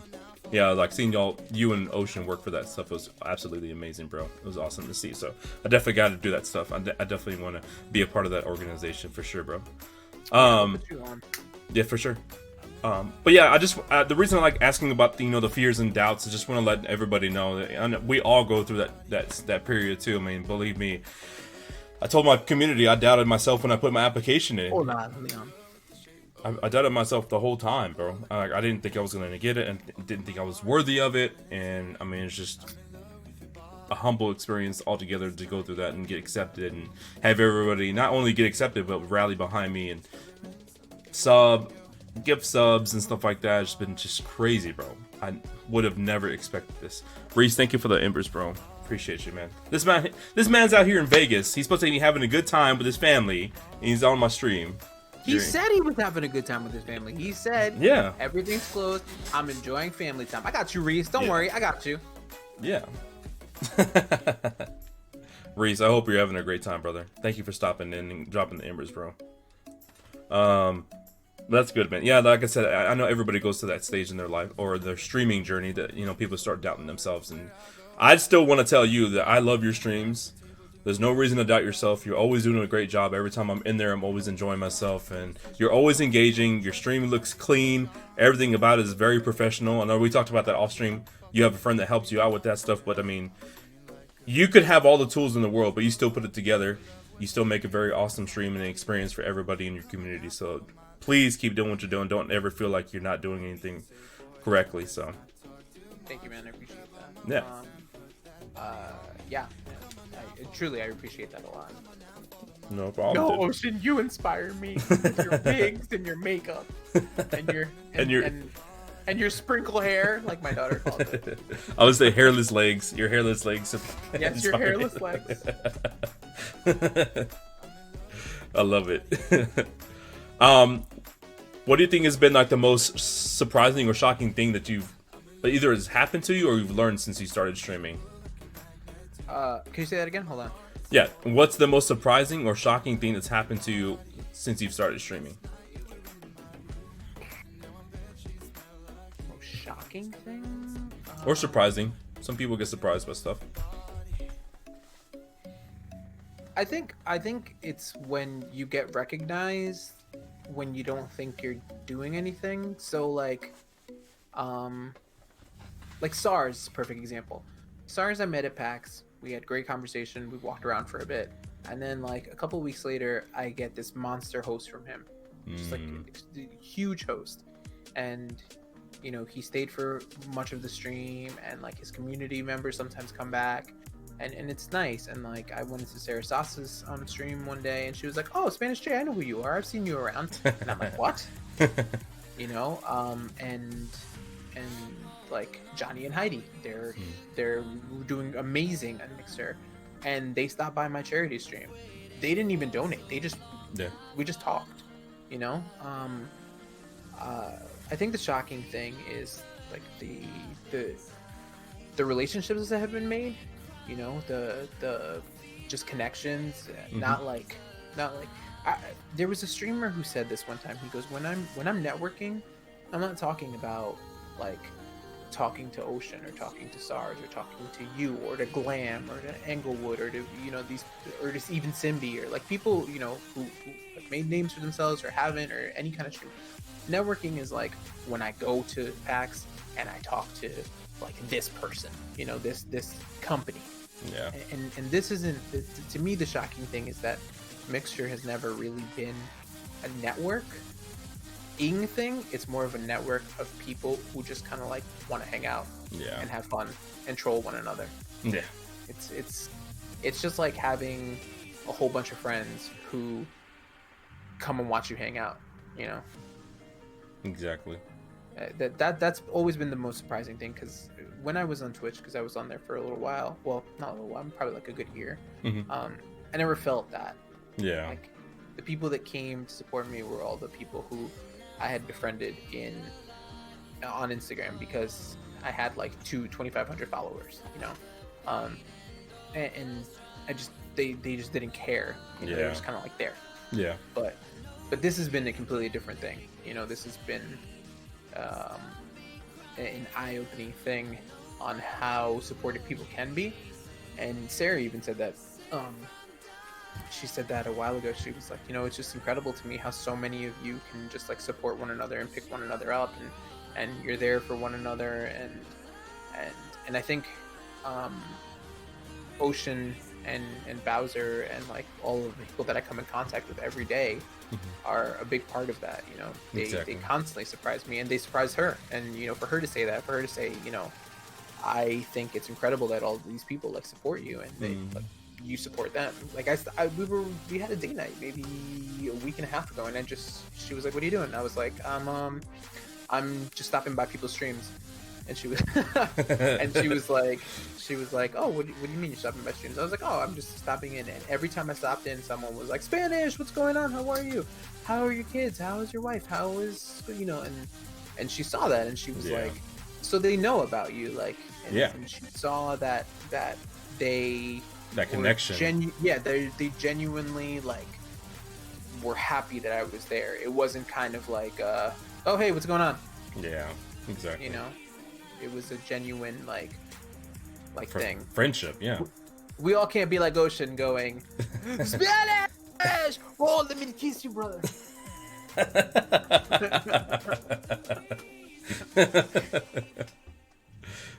Although I wish I could. I wish I could be like Ocean. Next year, yeah. If he comes to PAX South or y'all come to PAX South, dude, it's gonna be amazing. It's gonna be like one big family reunion, dude. It's gonna be an amazing experience. I'm definitely gonna go to that one.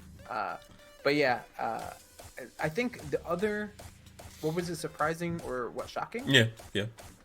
Is how much influence I get from other people as well. I kind of relating it back to teaching.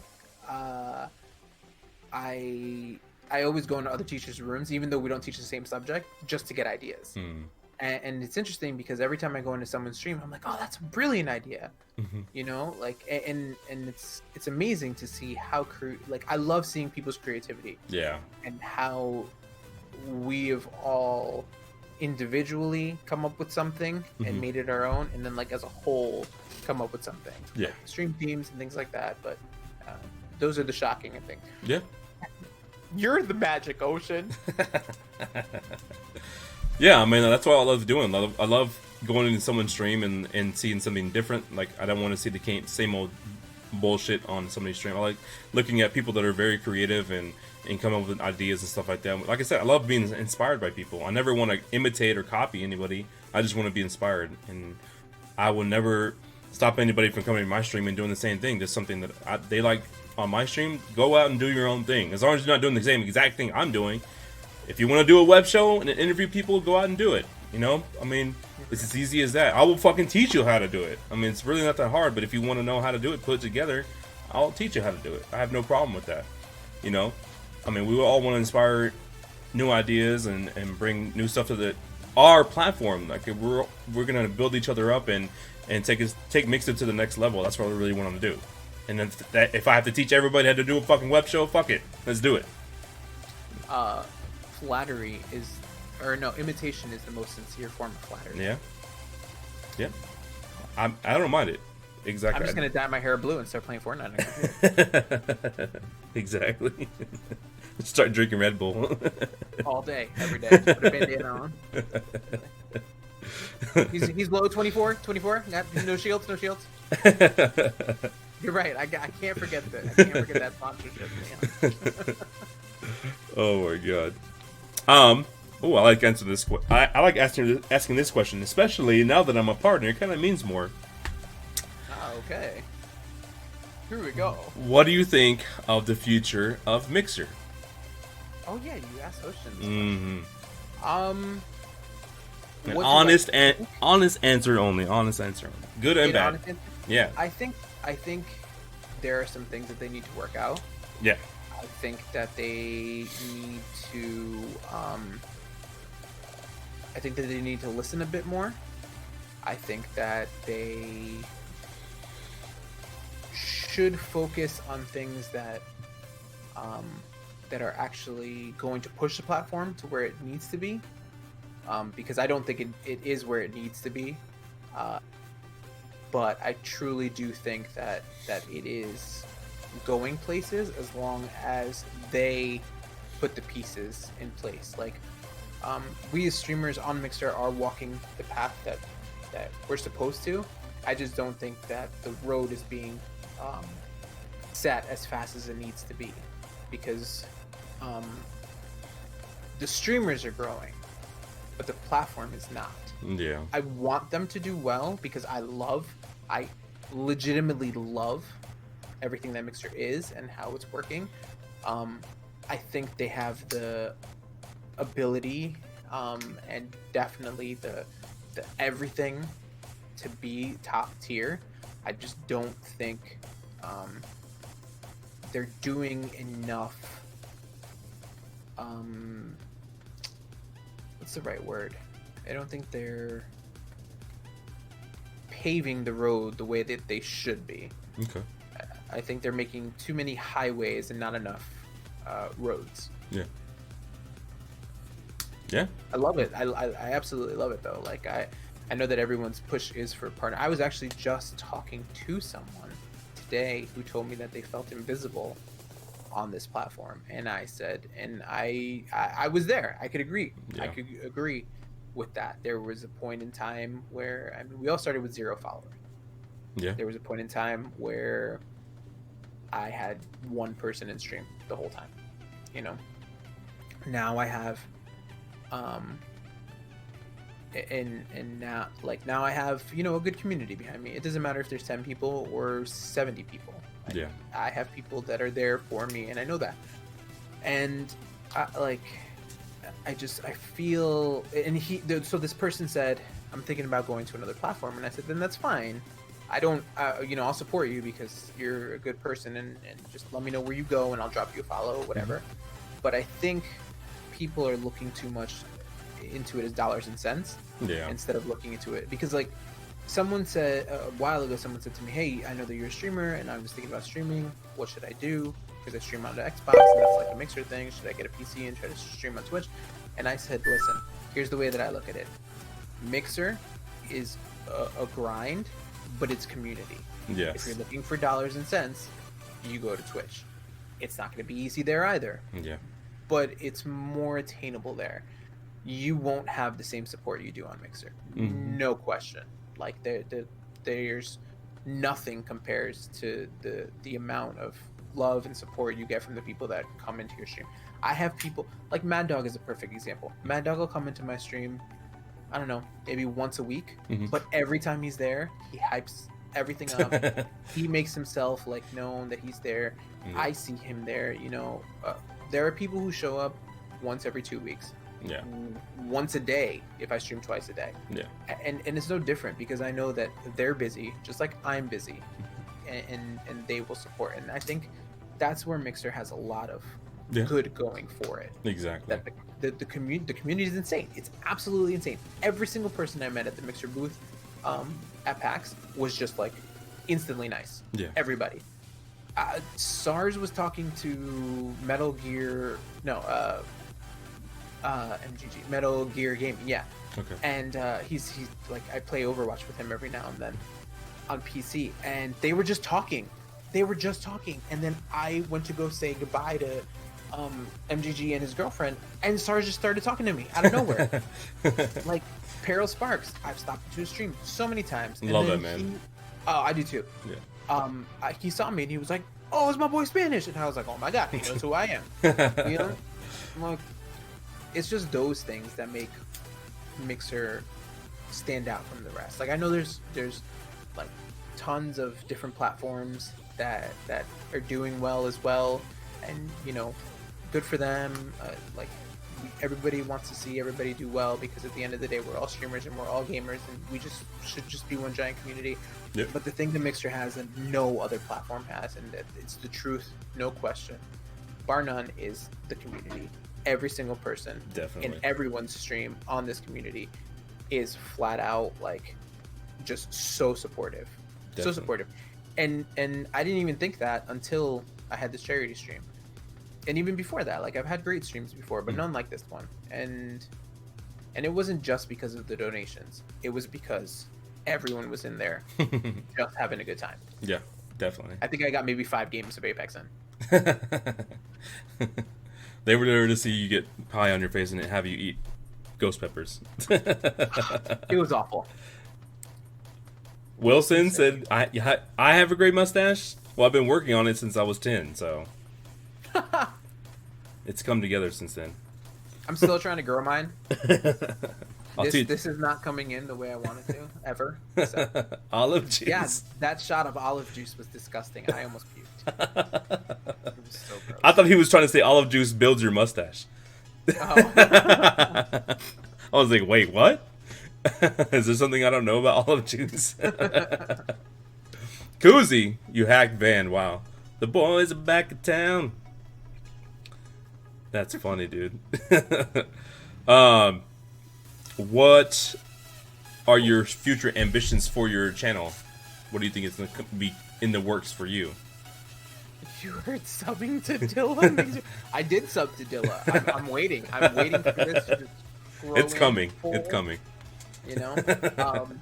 My future ambitions, I mean, obviously everyone's ambition on Mixer is to push for partner. I would like to. But first and foremost, honestly, I was talking to Oreo Baby about this, and I don't know that I would even want to like write a 2K or even at 2200, or I mean maybe I will just to see like just to get denied and see what I need to work on. Yeah. But then someone else told me, well, why not just work on it and then not get denied and get accepted right away? Yeah. And I was like, okay. And I talked to somebody else who I usually talk to every day, and they said, you just got to do it when the feeling is right. When you feel like it's right, then it's right. My ambition is just, I want to have a community. It's in the mail. I want to have a community that's just there all of the time, and it's the same familiar face. I want it to be like Cheers. Everybody knows your name. None of you anti-boomers or non-boomers would understand that. No, they wouldn't. And the other thing that I really want to do is I want to establish, I have a lot of people who speak English, and as someone who's a Hispanic gamer and speaks Spanish and has Spanish people come by, or Spanish speaking people come by a lot, I want to establish it as a bilingual stream. So where I have the same amount of traffic, but for the same amount of speakers, Yeah. And I even have a command that a timer that just goes off that says Spanish does speak Spanish, so don't feel like you can't.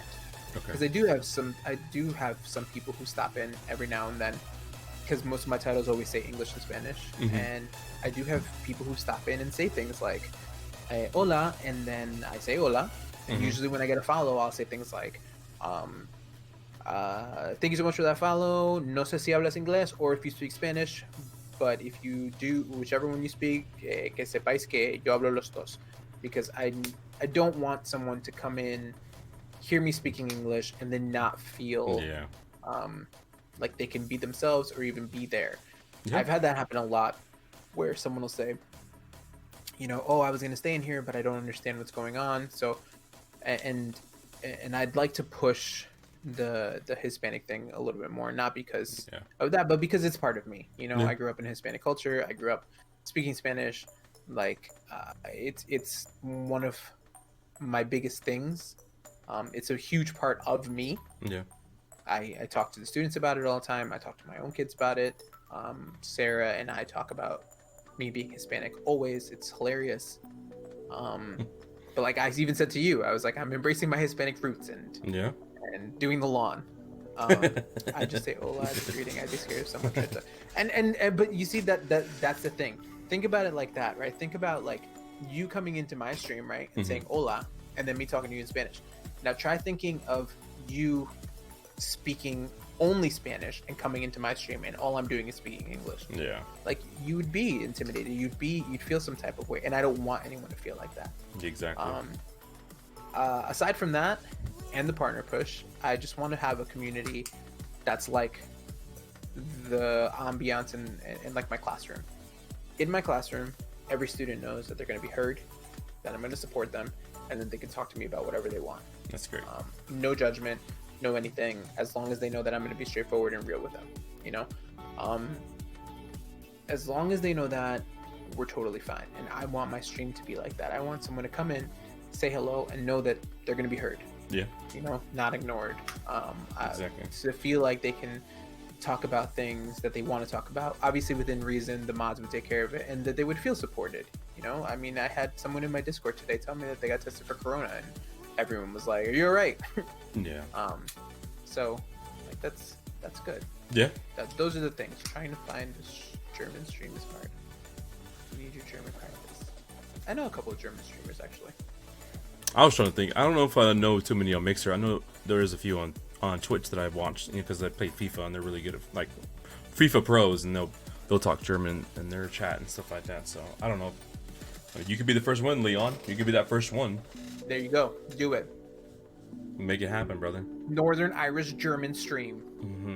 Running for governor in California. Of the United States, yes. Soon to be PM of Canada. When you get really pissed. So playing FIFA, that's what happens. All you do is swear in German. When you're not streaming, Spanishj, and you don't have to like be scared to call anybody out. I want to hear your honest answer. When you're not streaming, who are your favorite people to watch? Who inspires you the most? Who inspires me the most? Well, Ninja and Shroud inspire me. I'm just kidding.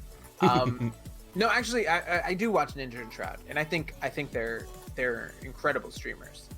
I am always, honestly, always blown away by how good of a streamer Shroud is. Yeah. I don't know if anyone here has ever seen him. Mm-hmm. The guy is so good at every game he plays. Yeah, he is. I mean, he's just so gifted. Insane. He is extremely gifted, like incredibly gifted. He picks up whatever game is thrown at him. He's like, okay, I'm just gonna dominate this one, and he does. Yeah. Every single game, Valorant, Apex, COD, you name it. Well, I think he plays WoW. I think I've seen him play WoW and stuff like that. And he's like, yeah. It doesn't matter what game. His reaction time is insane.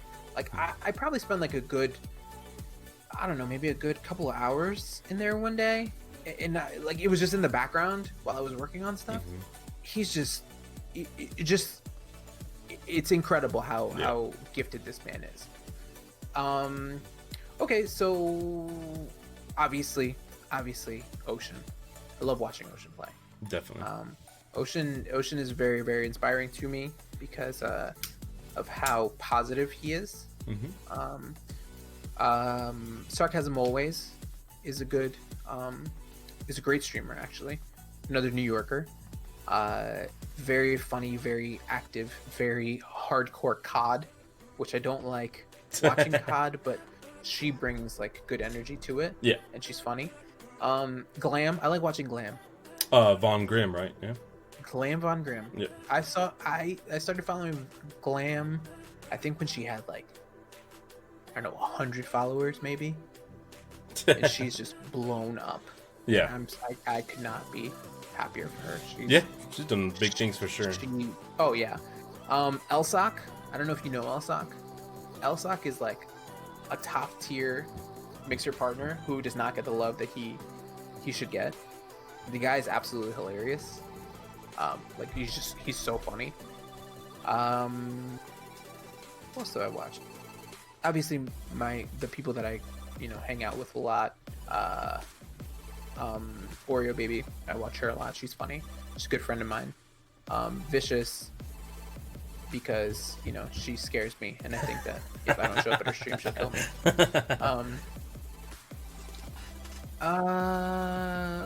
LVG, Lord Gaming. Dude, that dude is amazing too, man. I love his streams for sure. I love Lord.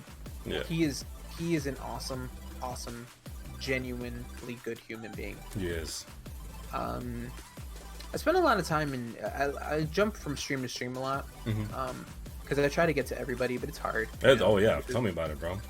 Peril, I love watching Peril. I like watching Peril play Apex. I find DBD a little bit boring, in my opinion. It's not for everybody, for sure. Yeah, it definitely isn't for everybody. I troll into. I don't troll. I lurk in Simbi's stream a lot, just because she's fun to watch. And she's very animated. Brofish. I don't know if you know Brofish. I don't. Brofish is she's been a partner streamer for a long time, and she's very real and straightforward with her streaming community, and I like that. Like today, someone was telling her that Ninja made a mistake coming over to Mixer, and she was like, I don't think he did. And then the person was like, oh well, he lost like 100,000 views, and then she was like, yes, but he's guaranteed money. Yeah, exactly. Like that's what it is. That's a business move right there, buddy. Yeah, that wasn't a view move. That was a business move. Yeah. The dude's guaranteed money. Yeah. I like watching Ryan Uzumaki. He's hilarious. He's a very good time. I try to jump into people's streams as much as I possibly can. If you're live, I try to stop in. If you're not, I'll leave a tab open. But the summer should be better for me. Fifi, Phoenix Inferno, is amazing. Yes, I agree with that comment. She is she is like an extremely good hype person. Chills, thrills, and dollar bills. Yeah, that's pretty much what he did. And Dragon Queen is another person that I stop into a lot because she is funny and she always does whatever I ask her to do. I'm like, can you do the wave? And she's like, sure, no problem. And yes, Fifi does play everything. I can try to do. I don't really have much space to do a wave in here. I'm like, I'll just wave my hands. Yeah, so what you have to do. You just have to go like this. Something like that, right? Yeah, something like that. Replay. I think you. Oh, the replay is actually working. Oh, hey, it's working. I didn't even think it was on. Honestly, I know I have clips now. And then I have a partner. You can actually clip shit now. Oh, that's right. Yeah. Hey, are those unlimited? Like you can just clip them all day long? I don't know. Dude, I don't fucking know. I just became partners, so I have no idea. Oh yeah, we definitely need to talk about that, Ocean. Hey, hold on. I think we have a couple more questions. We'll definitely get to that stuff here in a second. I like your hat, by the way. Thank you. Hall Dad. Hall Dad. Yeah, it's another streamer I support. Okay, I can get to my quick fire questions so we can actually get to chat questions. So this is just this or that. I love talking about this stuff because it's amazing. Marvel or DC? Marvel, but I love the Flash and Batman. These aren't quick fire. Come on, you gotta go faster. Oh, pineapple on pizza, yes or no? What? Pineapple on pizza, yes or no? Yes, absolutely, no question. Yes, I love it. We're best friends. Besides, you're a cowboy fan. Favorite movie? If you had to watch one movie for the rest of your life, what's your favorite movie? The Fifth Element. Ooh. Action, love, comedy, everything you need. Multipass? Corbin Dallas. Block, unfollow, tap, and close. Favorite guilty pleasure? Come on, you gotta be quick. Off the top of your head. I don't know. Maybe sometimes I like the shows that Sarah watches, even though I say I don't like them. I don't know. Like Lifetime shows, Lifetime movies. Pepsi or Coke? Coke. Coke. All right. I think that's it. Okay. Ooh, wow, that was hard. I don't know. What is my guilty pleasure? I don't know. Maybe I like listening to anime music. Yeah, I like J-pop. I guess I don't know. Ooh. I got one. J-pop stream. Just J-pop stream all day long. Nothing else. Oh, I was going to mention this while you were talking about the whole Spanish thing. I think you should do one stream like a week, just Spanish. I would love to. The problem is, I don't like. Hold on. Wait, what's J-pop? K-pop. I know what. K-pop is Korean pop. J-pop is Japanese pop. It's almost the same thing, like, just different language. Yeah. I am confusion. I would like to. The problem is that my mod who speaks Spanish and could help with trolling and everything is not there. He is locked up in a ranch in Mexico right now during quarantine. Actually, no, he's just off the grid. He lives in Mexico, but he's off the grid right now. So I can't rely on him. And my mod God does not speak fluent Spanish, so I'd have to tell him who to ban and what to troll and everything like that. And although you know what, you kind of planted a seed in my brain, so maybe I'll think about doing that and having commands that are in Spanish. Yeah. I know Ocean wants to get his Hispanic stream going, and I would love to do that, but it's just finding the right time because our schedule is like, give me a day off. He never lets me out. Well, tell Tony to get out of quarantine. It's just hard. Our schedules conflict, so it's a little difficult. And the difference is that, like, ¿cómo se llama? Our schedules conflict, and then sometimes, like, I have to get up early in the morning, or you know, I have to put the kids to sleep. And the other thing that sucks sometimes is that my schedule really depends on when my daughter goes to sleep, because I sometimes fall asleep in there with her, and then I'm like, it's 7 o'clock, I'm an hour late for stream. That happens to a lot of parents. My buddies do that all the time. Like, hey, I'm just gonna lay my daughter down, I'll be right back, and fucking 3 hours later, like, fuck, I fell asleep with her. Yeah, it sucks. It's awful. It happens a lot. And Sarah's always like, did you fall asleep in there? I'm like, yes, I'm so sorry. We love naps too. Yes, we do. She hates naps. She can't stand naps. But, I know it happens all the time, dude. it does. Oh, let me ask this. What do your kids think about it? Because I don't think we talked about that. So my daughter has been on stream many times. She thinks it's really cool. Whenever I pop into someone's stream, I usually say, "Hey, can you say hi to Cece?" And then someone will say, "No one is more awesome. animated than Ocean." Our middle child, he likes it. He thinks it's cool. He's more interested in the game than the streaming itself. Yeah. But the other day, he said to somebody that he wanted to be a professional gamer, and I was like, "Oh." You inspired him. I did, apparently. And then my oldest one, he thinks it's really cool. He watched me play. I got on earlier than normal. I got on at, I think, at like 8. Usually I go on at 9. I got on at 8, and his bedtime is 9 o'clock.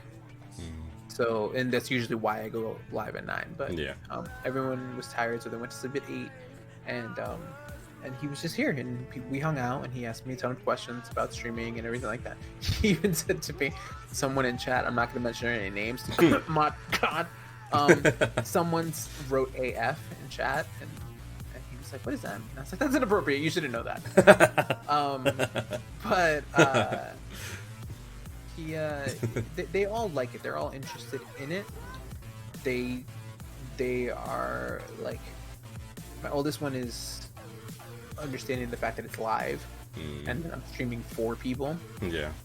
The middle one just wants to learn about the game, which I might have a stream with him, just like learning how to play Overwatch or something. Oh, nice.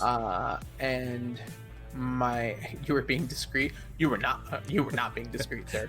You wrote failed it in capital letters. You failed.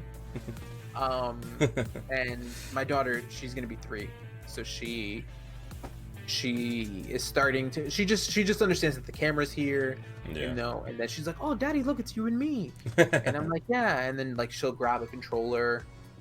Like if I'm on PlayStation, I'll give her the Xbox controller. If I'm on Xbox, I give her the PlayStation controller because I don't want her to mess me up. Exactly. But they think it's interesting. I don't know That's what great. CC thinks because she hasn't voiced things. She just screams a lot. At that age, she's very smart, but she's not responding. Very well vocal to the expressing yourself correctly. That's amazing, dude. That's good. I'm glad they enjoy it, and like I said, they all have their own view on it. I mean, obviously, it sounds like your middle one's gonna be like the next Shroud, so he's gonna be like. I hope so. He's gonna be all into gaming. If I can channel his ADD, then this would be amazing for him. You scream a lot too, Leon. Are you my daughter? Your Irish, Northern Irish daughter. My Northern Irish daughter, who is going to scream in German, be the governor of a U.S. state and also the PM of Canada. You are a legend. We're developing your story, bro. You're gonna be a VH1 special one day. He's gonna move in with you next week. All right, sounds good. I'll teach you all of the awful American ways. That's awesome. All right, so we got questions from Ocean. He was gracious enough to drop us questions in the middle of the interview that we're going to answer now. Did you write them down? I did not. Okay, well, first let me answer. I don't know if Antoine is still here. Antoine, are you still here? Antoine, if you are not, I'm from NI, Northern Ireland?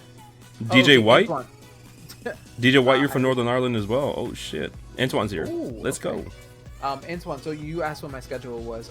So Monday and Tuesday I stream from 9 to 1. Wednesdays I'm off. Thursday I do a double stream so I do 4 a.m. to 10 a.m. and it's so that I can stream for my Australian and UK supporters, so that they can actually like watch sometimes. And then I do another stream again on Thursday from 9 to 1. Saturday I stream from 9 to 1, and then Friday and Sunday I'm off. Usually everybody streams on Friday, but I don't, because that's usually like a night that I spend with Sarah. So there you go. Fridays are my days off too, so I feel that. Yeah, it's nice. It's nice to have that Friday off, because like you can just relax and like, you know, start the weekend right and just like, oh, you're so welcome, Antoine. Nice. You're in Belfast. Oh, you just outside of Belfast, called Bangor. Oh, okay, that's awesome. I'm sure Leon knows where that's at because I think he's near Belfast too. Y'all are like fucking neighbors, bro. It's the one night you get proper sleep. Yeah, Friday night. Oh my God, y'all live like so close to each other. Gunpowder Milkshake, thank you for the follow. I appreciate it. Oh, Gunpowder, you're so Thank you. She is actually a Twitch streamer who supports the crap out of me on Mixer. That's awesome. Yeah. You can join the dark side to come to Mixer, or leave the dark side. I should say. Yeah. Leave the dark side. Join us. Ocean said, if I could go back and start streaming, what platform would I choose and why? Honestly, I probably would have chosen Beam. If I could have started it all over. I'd probably be partnered already. No. Mainly because of the support. Like, the support is just insane. Yeah. And it has been very, very slow growth, but very, very, very, very what's the word I'm looking for? Not beneficial, not meaningful growth. You know, it's rewarding. Yes, Bowser. Thank you. That's the word I was looking for. So it's okay. Rewarding. It's rewarding. That's the word. Dumbass. That's the word you're looking for. That was the goddamn word. Say it already. Why are we shouting? That's a great movie, Leon. Ocean also asked, how do I relate teaching to streaming, or how do I relate streaming to teaching? Ocean, you were here. Or you're here. Ocean. I just wrote, how relate teacher streaming? I wrote as fast as I could. What was that? That was a reference to, I hear loud noise. It was Anchorman. Yeah, Anchorman. We're boomers, dude. I was before your time, Leon. You were probably like 2 years old when it came out. Yeah. Ocean, do you remember what question you had for Spanishj? Something about teaching. Relating teaching to streaming. Is it relating teaching to streaming or streaming to teaching? Or both. Maybe both. Oh. Both. Big booms. Yeah. Zeus Almighty, you have no idea. You don't even know what ColecoVision is, all right? That's how much of a boomer I am. We have to give Ocean some time. He's in the bathroom, dropping a dookie, typing on his phone. How can you transcend teaching to streaming? Transcend. Jesus. Wow. Okay. I want to say Zeus is also from New York City as well. Oh, you are? Yeah. Zeus, I used to be a 718. 718? Okay, so how can you, let's just say relate. How can you relate teaching to streaming, and how can you relate streaming to teaching? So I kind of do both. I kind of do both. Like if I have a troll come in, born and raised Staten Island over here, if I get a troll in chat, I just kill them with kindness, the way that I do with my students. Yeah. Like, if my student says something stupid like, "Yo, I can't do this shit," I'll say, "Wait, you can't do poop?" And they're like, "That's not what I said." I said, "No, that's what you said. You said you can't do poop." And like, I'm just gonna throw this shit over here. I'm like, whoa. Please just go to the bathroom. They're like, "What?" I'm like, "You said you were gonna throw your poop over here." And they're like, "That's not true. You banned someone this weekend. You totally banned someone." Yeah, but he's right. He doesn't ever get to ban anyone, because I just, like, I've had someone come in and says something like, "You suck," and I'm like, "I know I do. Thank you so much. I actually really appreciate your input, because if I didn't have that input, I wouldn't know that I suck. So thank you for validating my feelings on how bad I am at this game." Exactly. Like, I don't get mad. I don't get like anything like that, because I'm a teacher. And the thing that I noticed, and the thing that Sarah has taught me, that aside from like the million things she's taught me, because she's like the smartest person I know, which is why our kids are so smart. Not me. It's definitely not me. The thing she taught me is that once you show that what they say bothers you, you've lost. Yeah. And I take that with me every time a student tries to like do something to get under my skin, and I just laugh. Like, we laugh, and I make them, and the thing is, I try to make them feel dumb about what they say, because I know what they're trying to do. They're just trying to show off, Yeah. and they're trying to just like push my buttons. But then I turn it around on them, and I've had so many students now say to me, like, or they'll say something like, you know what, nope, I'm not gonna say anything, because you're gonna turn around and say some stupid crap, and I don't feel like dealing with that right now. And I'm like, all right, awesome, so we've come to an agreement. Now you can keep doing your work. Yeah, exactly. Or like, they'll catch themselves and stop themselves from saying something because they know that or they even finish it to me. Like, they'll be like, oh, this is lit, I know that the lights are on, okay, relax, I know you're gonna say that, just stop. So but it's good because it creates an environment where like we know, like, they know that they swear, I know that they swear, they know that I swear. It'd be naive for them to think that I didn't, or for me to think that they didn't. Yeah.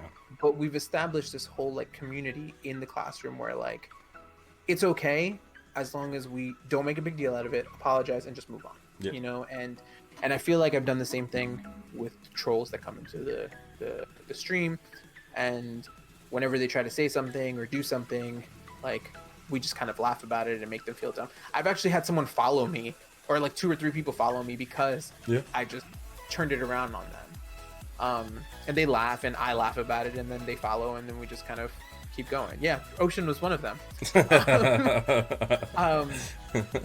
But then the other thing that I do with teaching is like, you have to notice when someone wants to feel validated. Like, there are sometimes where just those students come in and they act the way that they do because they have nobody else to talk to. They have no outlet, and you have to, like, sometimes you have to defend the student, or you have to take the blame. Like, 8th grade children don't use deodorant, okay, especially the boys, and many of them, like, much like myself, don't have a father figure, so they don't have that kind of person to tell them that, right? So like, I usually have to pull a student aside sometimes, and I hate to be this person, and I always say, listen, I don't want to be the one to tell you this, but you kind of smell, and I don't know if you have the things that you need at home, but if you don't, you need to let me know, and I will go out and I'll get I remember this year I gave a kid a spray of Axe that I had in my desk, and I was like, we'll do it on the low so nobody will see it, all right, and then like, I'll just give it to you, and you just do whatever you need to do with it, because I don't want you to suffer from this. And he was very grateful about it. Like, I do that a lot. I pull them aside, I make them feel validated, I make them feel heard, and I try to do that in stream too. Like, sometimes someone will come in and say something that just kills the whole vibe of the stream. But me, I try to bring it around and make light of the situation while still, making them feel like what they said is not just something to take lightly. And I don't know, Bowser, you can tell if I'm doing well or not, but that's what I try to do about trolls and like just people in general, because at the end of the day, people just want to be heard. People just want to be. 8th grade is anywhere from 13 to 15 years old, and that's a really difficult time in people's lives. That's a very, very difficult time, and some people don't grow out of that. I know a lot of like 20-year-olds that still just want to be heard and want to have some kind of connection with somebody, and I try to do that in stream. I'm very fortunate that I have experienced a lot of things in my life, which many of us have. So I can say that I'm very well rounded and very well versed in a lot of things. So when people come in and they say something, I'm like, oh, I know about that, or oh, I don't know about that, teach me. So I don't know if that answers your question, Ocean, but there you go. If an opportunity came to make streaming a full-time gig, could you give up teaching, or would you find a way to blend both? Honestly, I literally had this conversation with Sarah, I don't know, maybe 3 or 4 days ago. If it came up, I don't think I would quit my job. I love teaching way too much. I enjoy the crap out of it, and the fact that I've had students come back and tell me, "Oh, can you believe that I got a full ride to the school, but I'm not going to take it because it's not what I want to do with my life." And I'm like, "Really? Really?" I actually teach Spanish, surprisingly enough. I don't think that I would do it. I truly love my job. I can 1000% say that teaching has been the most fulfilling and the best job that I've ever had. I met my wife because of teaching. I have my children because of teaching. I've had the most incredible 7 years of my life teaching. Some have been awful years. Some have been great years. You know, I remember the first year that our new school opened was the worst year of teaching. I came home every day and I told Sarah, I was like, I'm going to quit. I have to quit. Because if I don't, I'm going to burn out. And then the next year was great. The following year was absolutely good. That's one of the benefits of having my job, is that every year is a new start. It's a clean slate. You start all over again. And even though you teach the same subject and it could get redundant and boring, the kids keep you entertained. And that's kind of the same thing about streaming. Apex is the same game every single time. Paladins, Overwatch, you name it. Any game that I've played aside from like single player games is the same exact game. But your community makes it better. You know, like that's it's something that I really like to do. I think I'd have to balance both, just because it's kind of what I'm doing now. I'm balancing both, and I think I'm doing okay. I could use more sleep, but I'm trying to take advantage of this whole COVID thing and just trying adapting. I think everybody's trying to adapt it. I know that when things go back to normal, I will probably have to cut back a little bit more because I won't be able to do a 4 to 10 a.m. stream because I have to go to work. But I could probably like move it to the weekend or something like that. But it's definitely not something that I would want to give up ever. The reward is definitely worth it. I teach family members. I teach siblings. Sarah has taught so long that Bowser. What? No for him. Sarah has taught so long in the district that because she started very, very young. I started a lot older. She has now taught students whose parents she taught as well. Damn. Because they had kids really young, right? They had kids like fresh out of high school, or I think even in high school, and now she's teaching. She taught the kids of the students. And you know what's awesome about that? The same thing that's awesome about teaching siblings. When you go, really? You think you're gonna pull that? Let me just call your mom because I still have her on speed dial. And it's awesome because I remember there was this one kid. No joke, true story. Like 2 years ago, maybe 3, I don't know. This kid came into class, it's all big and bad, and I was like, "Your face looks really familiar." Like I thought it to myself, right? And she was like, "I'm gonna." And I looked at her and I was like, "Is this your last name?" And she goes, "Yeah, why?" And I go, "Oh my God, these are your siblings?" And she was like, "Yeah, what of it?" And I was like, "Oh, no, I mean, I know your mom, so whatever." And she was like, "No, you don't, whatever." And then she acted the complete fool, and I just put her in her place in class. And she started to cry. I felt awful. I think in my whole career, I've made like 4 kids cry. She started to cry, and she ran out of the room. So then after class, I called her mom, and her mom was like, "Oh, hey, Mr. Spanishj, how's your day?" And we just started shooting the shit. And then I was like, "Oh, hey, just want to let you know this is what happened today in class." And I had to put her in her place. So if she tries to tell you something else, she goes, "Oh, I know how you do, so you don't even need to worry about that." I was like, "All right."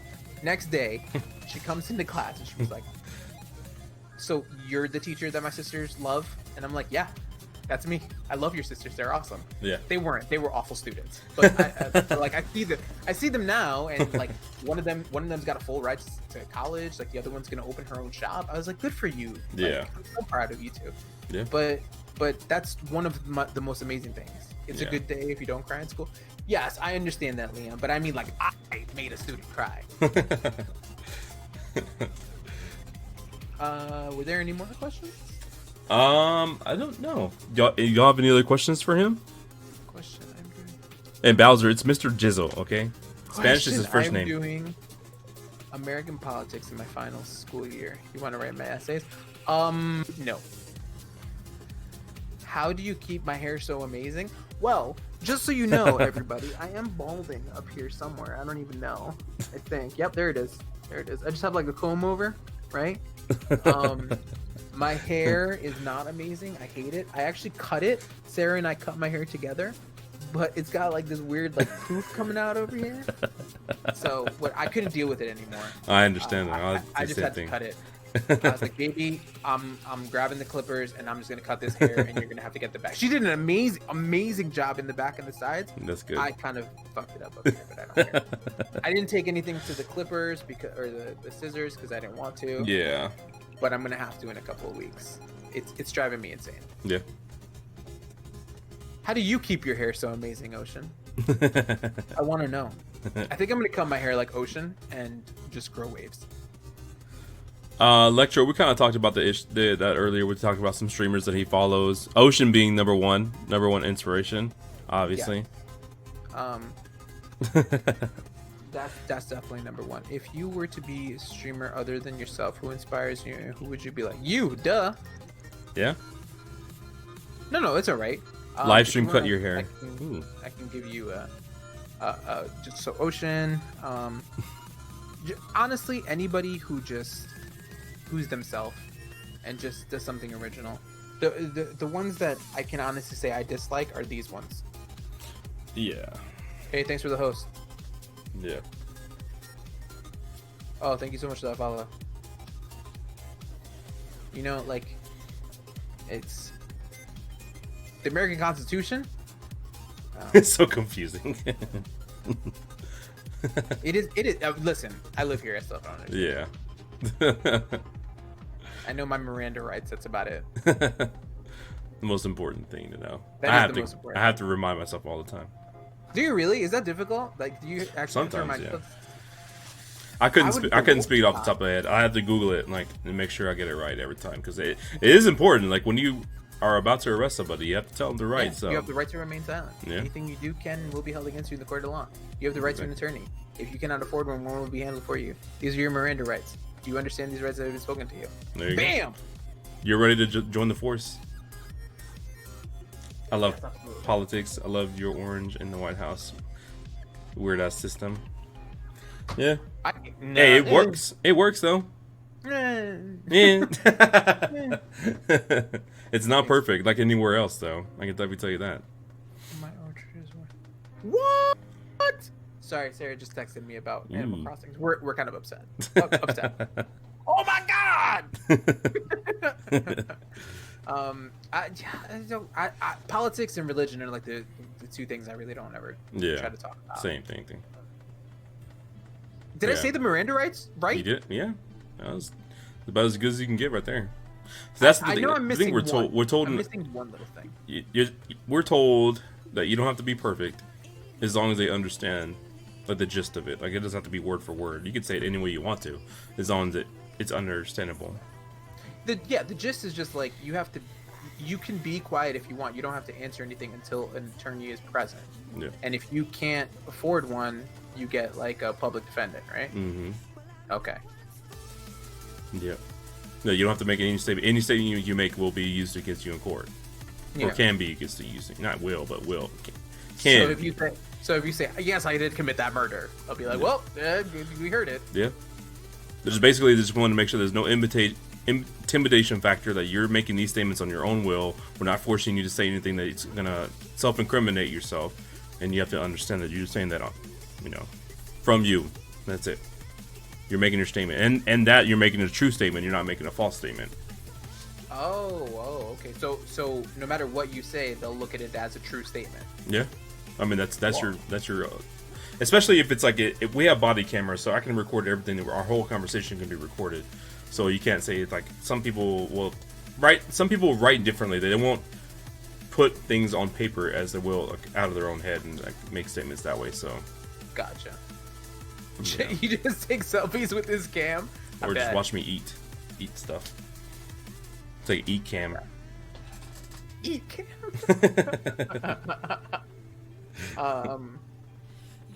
All right. Anything else, guys? Yeah. Gals? Do you have any questions for me? I'd like to give you all the opportunity Do to ask I me a have question. any questions Yeah. for you? Let's see. Do I have any questions for you? Let's see. What's it like being a partner streamer now?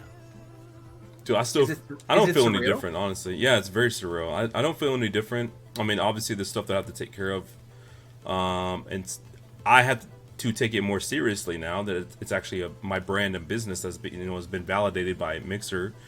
And I have to make sure I'm doing everything correctly. I'm not trying to break TOS because that could be my ass, and then it'd be really bad for the community. So I feel a little bit more spotlight on me. But I mean, it's still the same me. I still enjoy everything that I do. I don't, in essence, I really don't feel any different. I know we talked. I think this was off stream when I hosted somebody. They're like, "Oh, I'm getting hosted by a partner streamer." It's just, to me, it doesn't even like. I'm not even doing it because I'm a partner. I'm doing it because I just want to share the love to somebody. Yeah. So. Do I follow any sports? If you do, who do I support? So I like American football. I'm a huge Cowboys fan. I have been since I was 8, I think. And every year is supposedly our year, but I keep telling everyone who's a Cowboys fan, no, it is not. Well, let's wait till halfway through the season, and then I'll let you know. I like tennis a lot. I used to play it, and I got really, really good at it. I like watching tennis. I think it's probably one of those sports that's really underrated to watch because the sheer athleticism that these guys show is absolutely insane. To be able to run from one side of the court and nail the ball exactly where you want to, and then somehow get to the other side of the court. Yeah. And it's really difficult from someone who's actually played the sport. But watching those professionals, it's absolutely insane. I like Nadal. I know that he's kind of old now. Yeah. But Nadal, I think Nadal is an amazing athlete. Murray is good. I know that Murray is only part of the UK when he wins, and then when he's not, he's a Scot. Have you accomplished most of my goals? Actually, I have. What gym do I? Oh, that's not for me. So most of my goals to build somewhat of a community, yes. To have my dream setup, yes. To be a partner is definitely another one of mine. To push my brand is another one of mine. To be a good father is probably my ultimate goal. Coming from a broken home, being a good father and being a good stepfather at that is definitely another one of my goals. Because I think that's an even tougher challenge, because you're trying to instill your values and your view on someone who isn't really yours, while they still have their biological parents' viewpoints as well, which to be honest, we're always on the same page for the two of them, so that works great. To honestly be a better streamer, because I truly feel like I could be a lot better. I know that Ocean and Bowser would disagree, and they'll say, "No, you're great." I disagree blah, blah, blah, too. But I'm very humble, and I always want to better myself. That's kind of what I do with teaching too. I try to do something different year after year after year, because I don't want to get stagnant, and I don't want to fall into like the same repetitive thing over and over and over. And I mean, it's been 2 years since I've done the stream, and I've done a lot of different things, and things have changed a lot, but they've done it for the better. I am my biggest critic, honestly. Yeah. I truly am my biggest critic, but I think that's what drives me to be better and to do different things. Never be satisfied. Never be satisfied. Yeah. Listen, I'll answer your question in 1 second about did I plan on becoming a teacher. Everybody knows who Ryu is from Street Fighter, right? Mm-hmm. So I remember playing in the old school arcades where you had to put the quarter on to call for your next game. Yeah, I actually pay for it. Yeah. Yep, you actually had to pay for it. I remember playing, and I remember there was this one specific time where I saw. You remember where they used to be beat up, and then like the winners thing would come by. Mm-hmm. Ryu's thing said, if you admit that you're the best, you've already lost. And that resonated with me since I was a little kid. And it's absolutely true because Thanks, Ryu. no, see, I'm serious. I'm serious. If you are the best and that's what you think, someone's gonna come in and take that title from you. Yeah. Because if you don't keep working on what you want to better, then someone's gonna come in and do it better than you. Yeah. And that's how I feel about being a teacher, and that's how I feel about being a streamer. That's how I feel about being a parent, as a partner, as just like a human. You have to be better every day, because if you don't, then someone's gonna come. Like everyone says to me, you know, you're the best Spanish teacher in the district, and I'm like, no, I'm not. This person is. Yeah. And they say to me, why do you say that? Why can't you just take the compliment? Because if I admit that this person, that I'm the best one, then I'm gonna start getting bored and just not doing much and not trying to better myself. Yeah. No, my plan was to not become a teacher. Actually, what I wanted to do was be a PR. I wanted to be a public relations person because I'm apparently really good with people, and I wanted to manage. Like I wanted to be an agent, but when I went to college for it, it got really boring, extremely boring. And then I lived in Spain for a little while, and I taught people how to speak English. So, and I really liked seeing their growth and seeing how it worked and everything like that. And we just did it like in a bar. We had like drinks and food, and like I would teach them things, and it would progress from there. And then I just ended up being a teacher, and I absolutely fell in love with it. That's awesome, bro. No, there weren't a lot of free play titles back then. There wasn't even online back then. No, nothing like that. You had to go out to play video games. Yeah. Pretty much. But those are like the best times. I remember like going into arcades and stuff like that and hanging out with friends and spending countless dollars, like just fucking trying to get the high score or something like that. Your life sounds more interesting than mine. My life has been a journey.